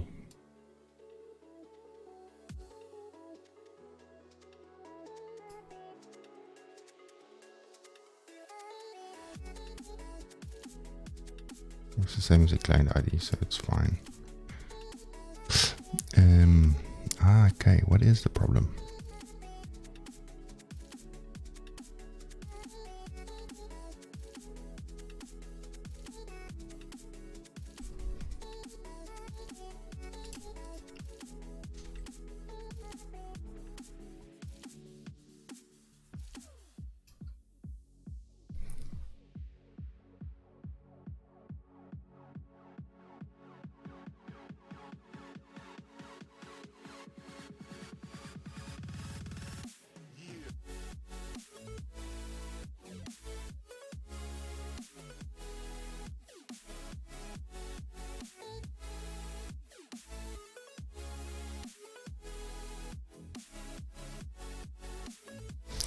If the authority is not set, it will cause the problem. Okay.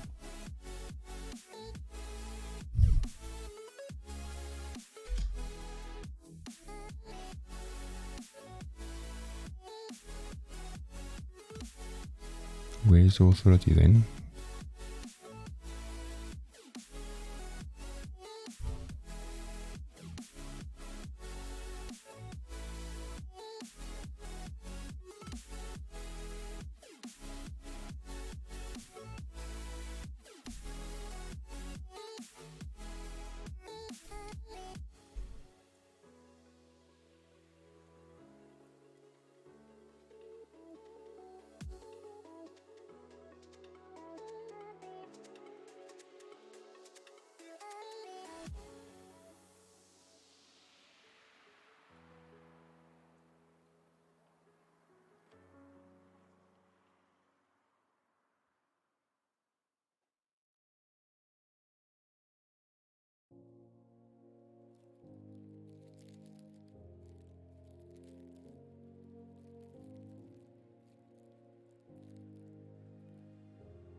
I'm having trouble manually validating WWD, blah blah blah. Okay.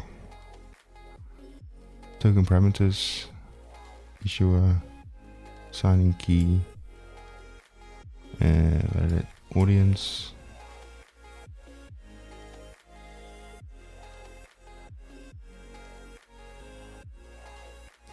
The bit you're missing is loading the public key from the discovery endpoint.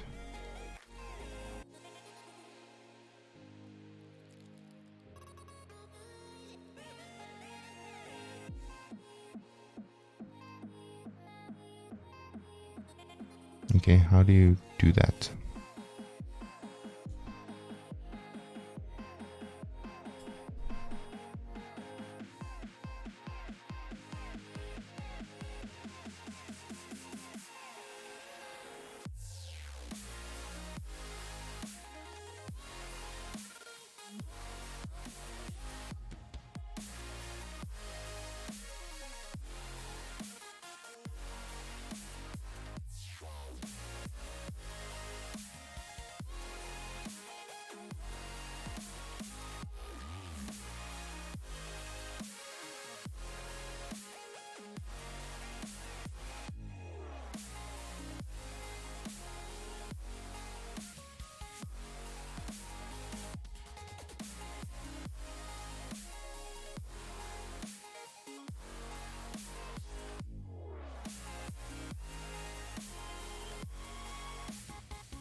That's interesting.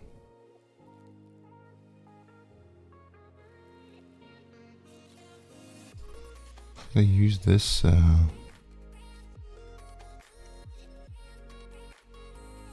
making some. Rash, thank you so much for the follow. Cool that you're here. Welcome. Sitting on 92 followers, almost 100 followers, folks. Thank you so much. Hey, see if I can maybe do that.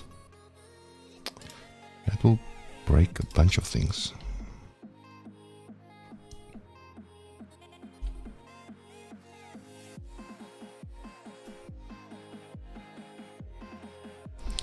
What is this authority?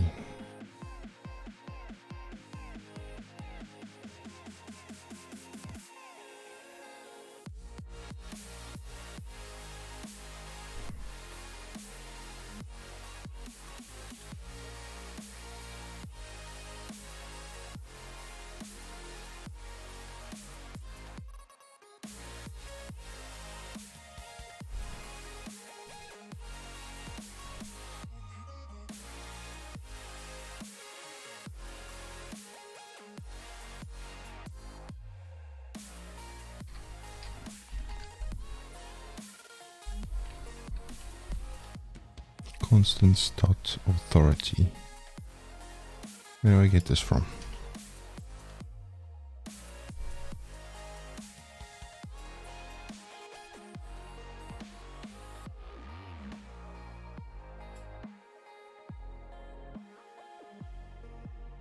Oh, here.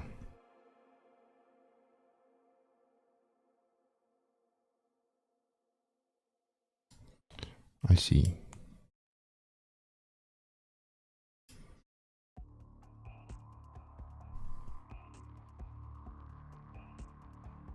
This is now using a different... Oh man. So complicated.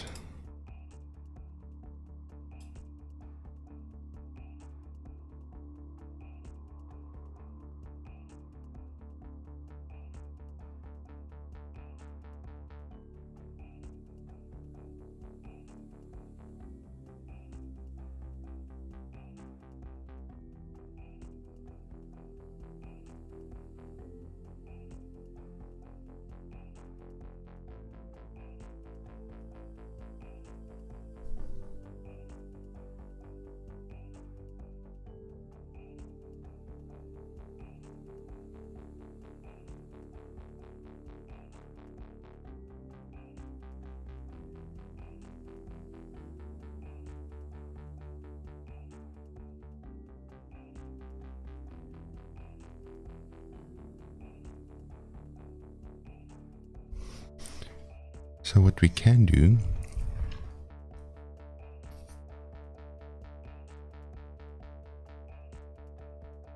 we can build a service for this.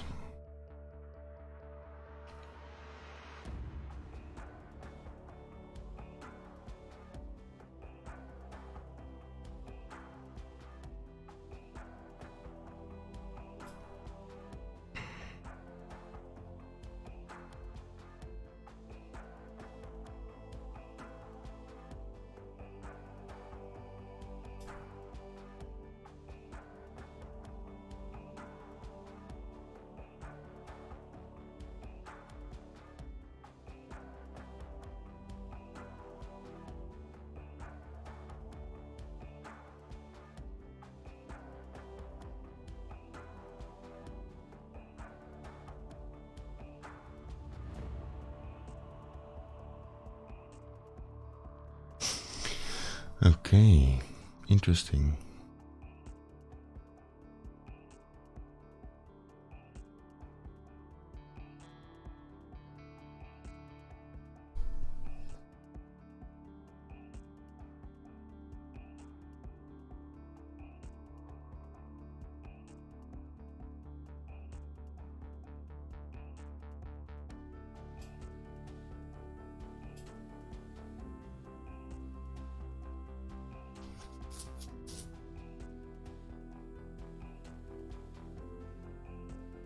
Okay.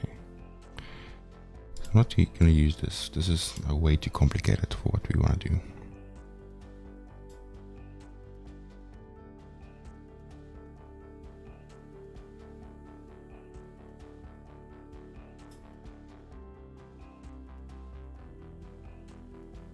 And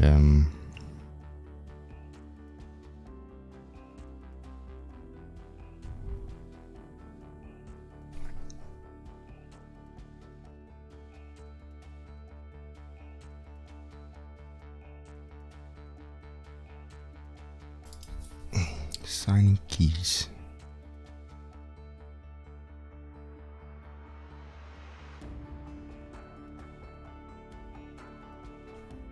Where does it get the signing keys from?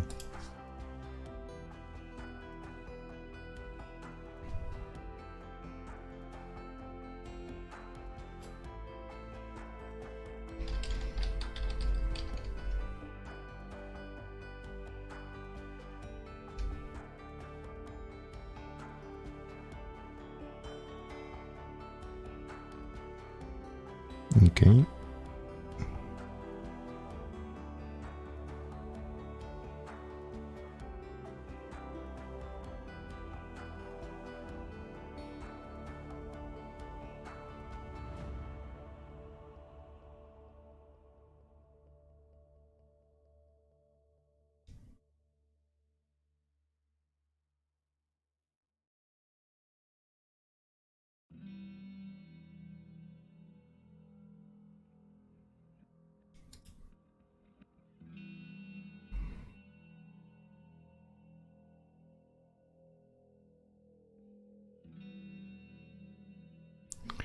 Okay, there's the signing keys.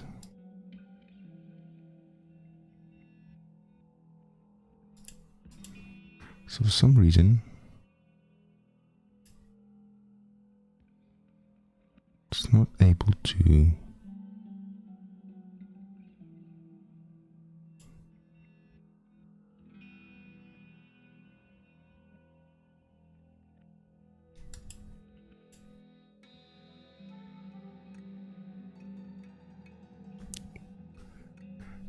It's not able to read this properly.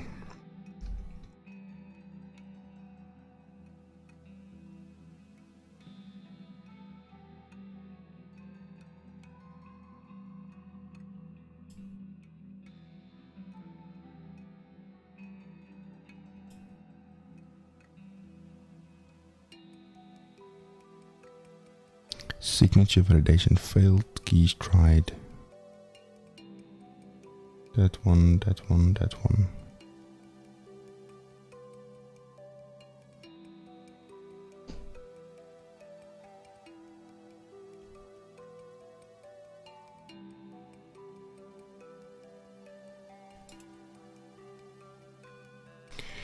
Maybe the issue is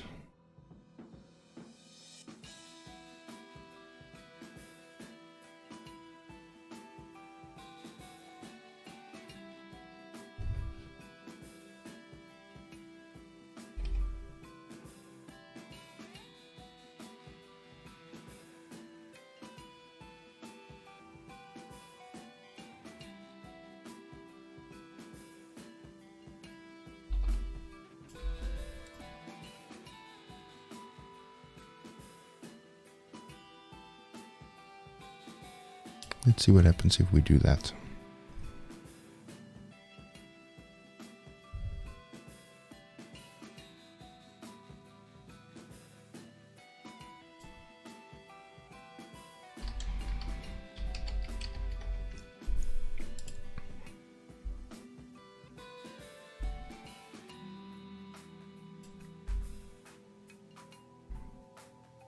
Also same problem.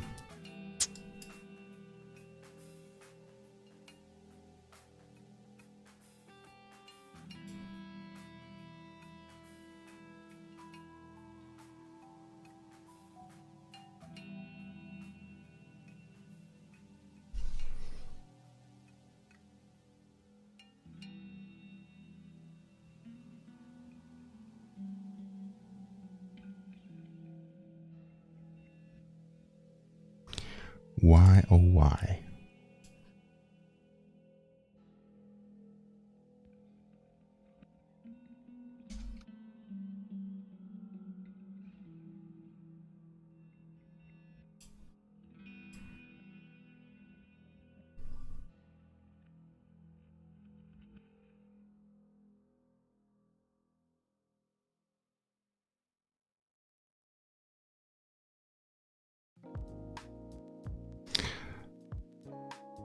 Okay, so on .NET Core, let sequence returns true.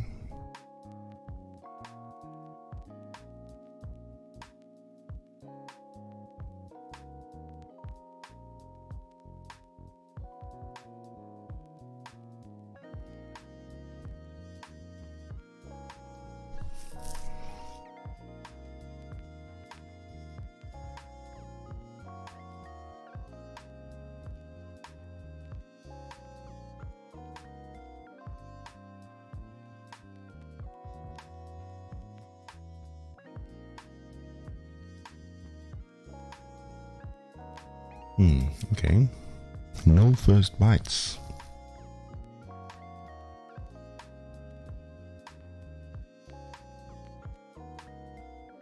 At the top level, so you're setting the keys directly into the token validation parameters. You can do the following.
In .NET Core 2.2, when I containerize an app, I've had token.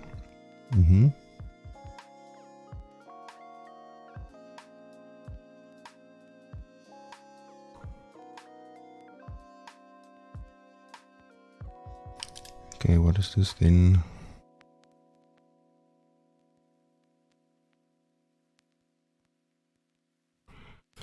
Oh my soul.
So this is .NET Core.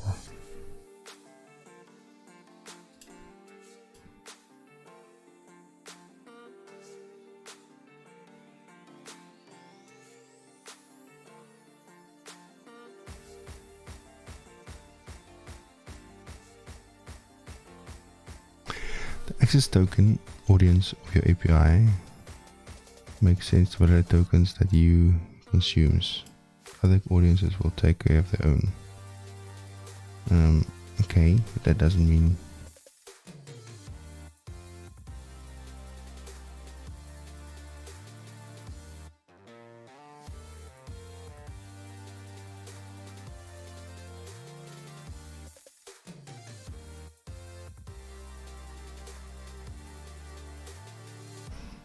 okay.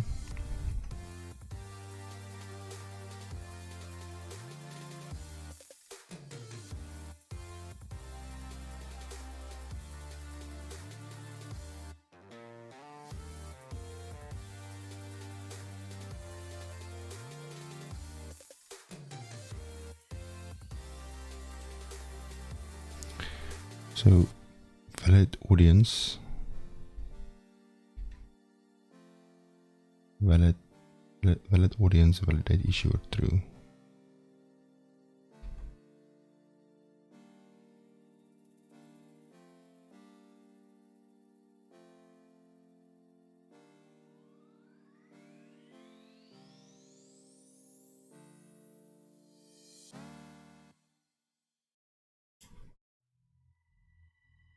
So I'm gonna try this for the last time.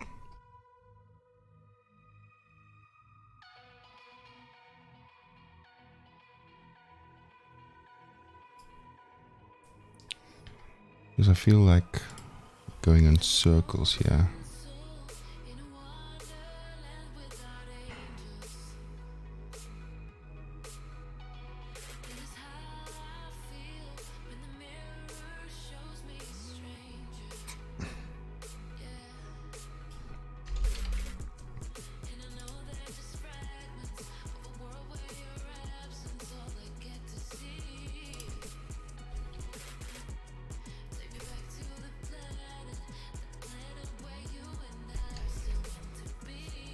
Okay.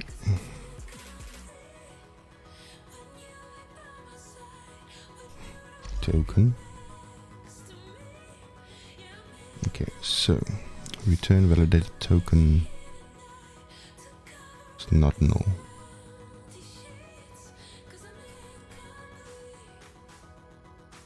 Well, return a security token.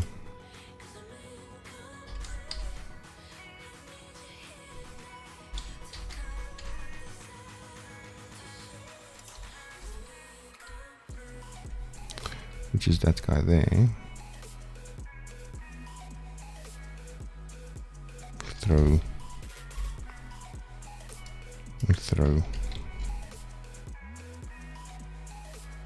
That should take care of the rest, right?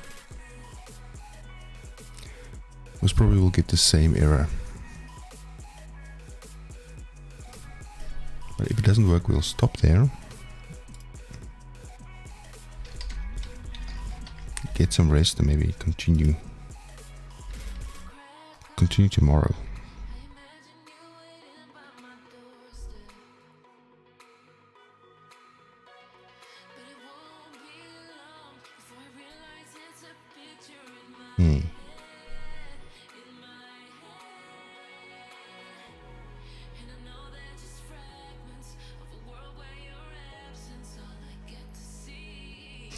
Okay, same problem now. I need to go back to the thing here. .trim. What should I do here?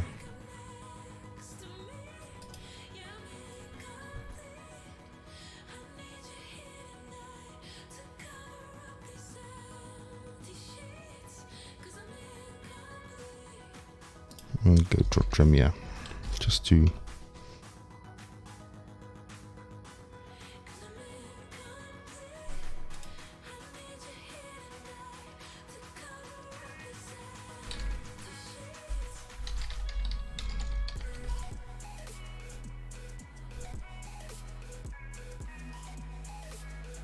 Okay, so the keys does not validate. Okay, so the keys does not validate. Why? We don't know.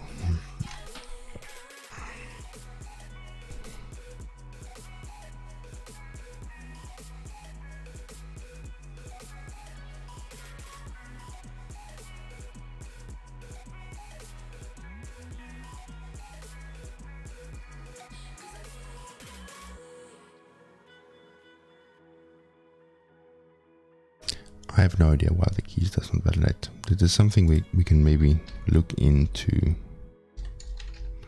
solving,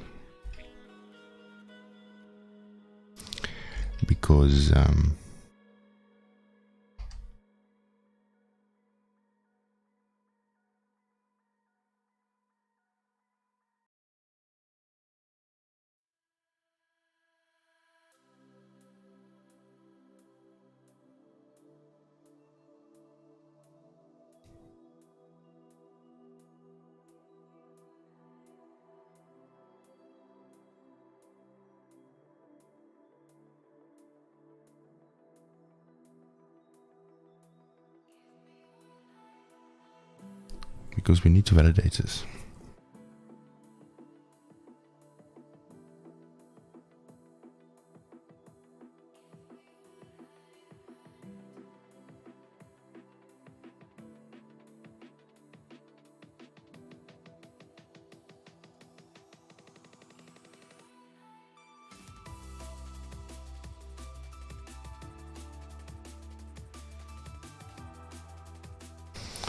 Okay, so let's see. This is the config in, is that, whatever that is.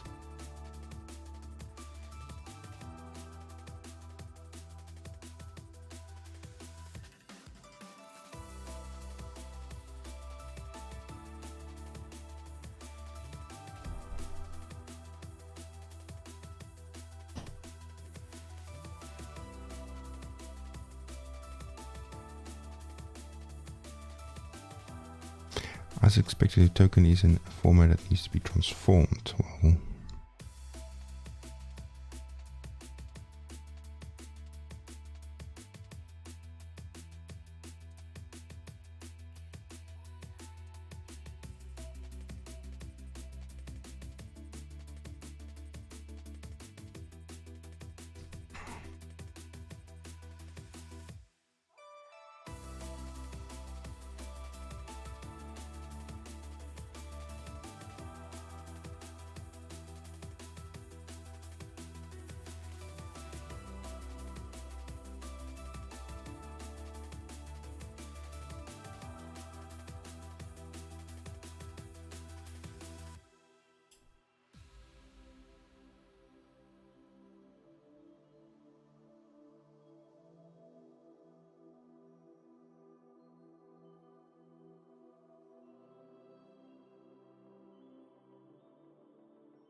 I'm just trying to read what is the best way, best solution.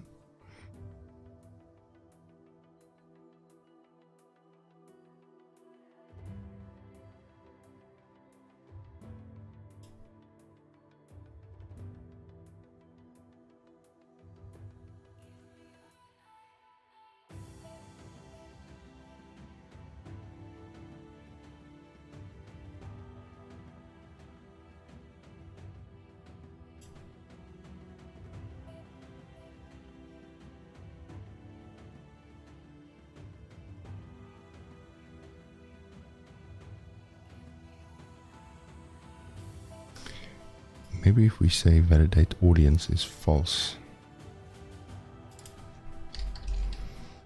will that be any significance if we do that?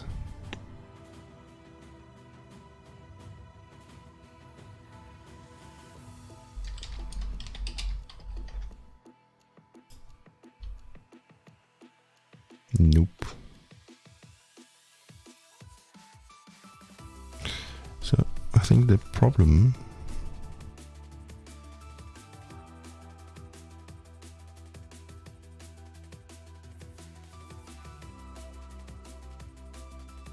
exception called nothing.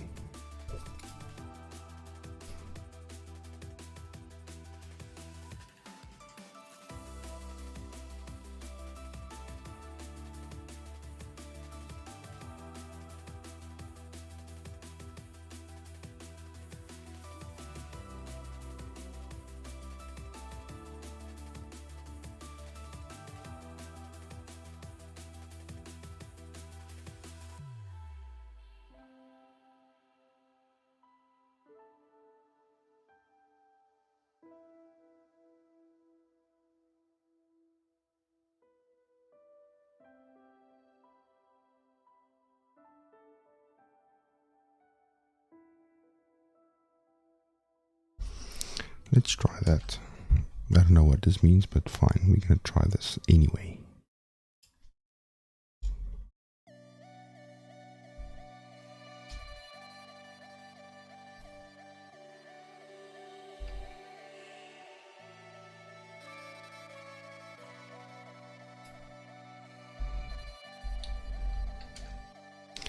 So modulus get bytes.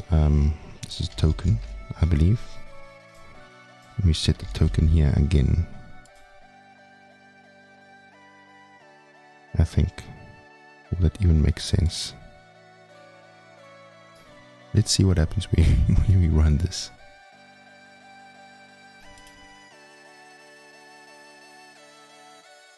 No.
Succeeded when using graph.windows. Okay, so maybe we can use that. Maybe that is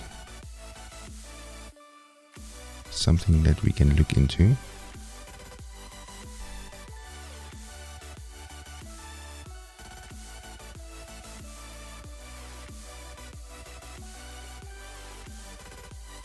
Valid audience.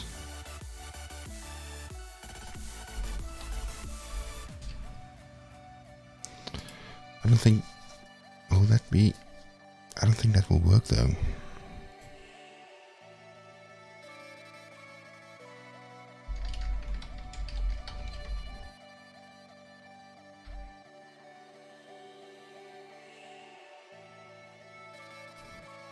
No. So it's doing this thing. Okay, so let's try the exact same thing then.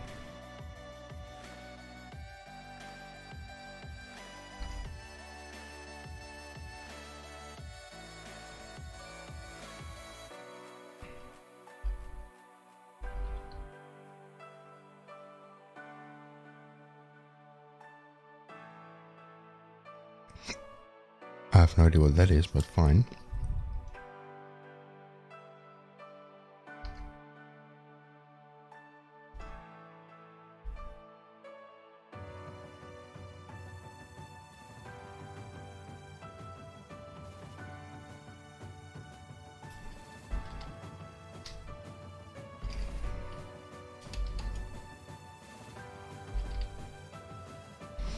Okay, and take out this one then, what?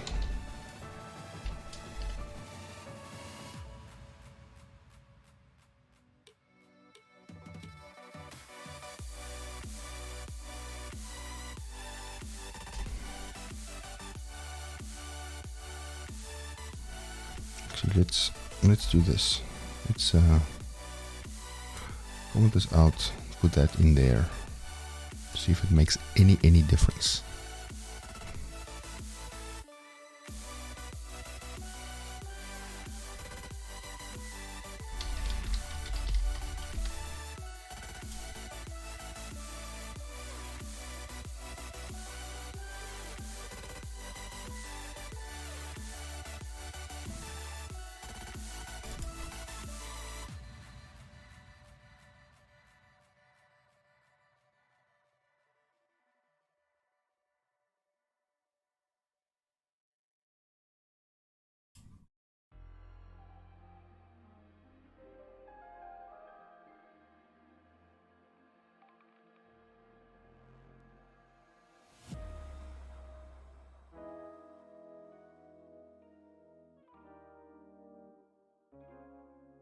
Nope.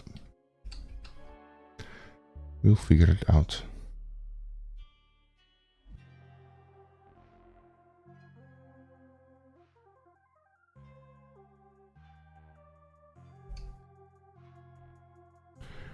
But I think for now,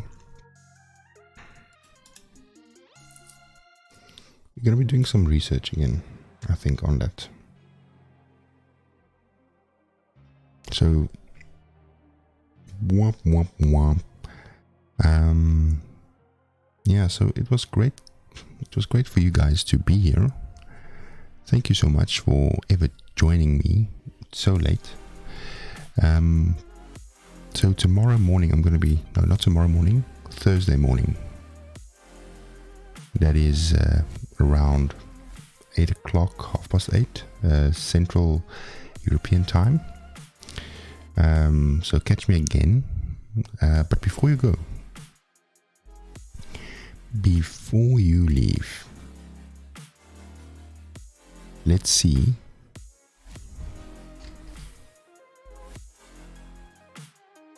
Let's quickly see who is on Twitch that we can raid.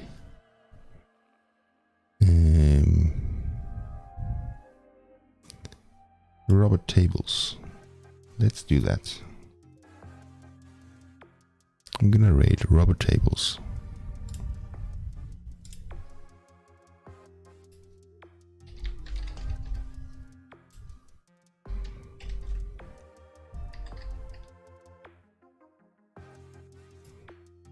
Let's raid Robert Tables.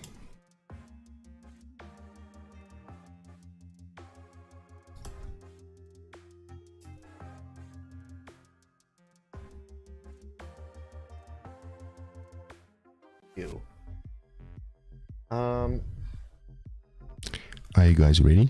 Let's go. I wanted to make a move as X and see a square marked with X, and I think I was doing that bad boy. So what was that now? Whoopie-doo. I can't even... Yeah. Oh, now it changes. Fanny Renders, rated with the party of 6. Come on in. Come on in. Come on in. Come. Raiders. Fanny, how was your stream? What were you working on? Do I like D&D? Do you mean Dragon Drop? Or Dungeons and Dragons? I was playing with Azure AD. It's up to you to ask the question, Ava. Fanny, so Eliminated Space. It's the acronyms. I don't know. Been struggling with Azure AD. Oof. Well, I can't help you a lot there, except to tell you I probably would struggle with that in AWS too. To be fair. That's cool. Even though I'm, predominantly more of an AWS focused type streamer, mostly just because of my line of work. I'm gonna stop it there. But go check out his channel, Robert Tables, on Twitch. I'm heading out. You guys, do take care until Thursday. Cheers.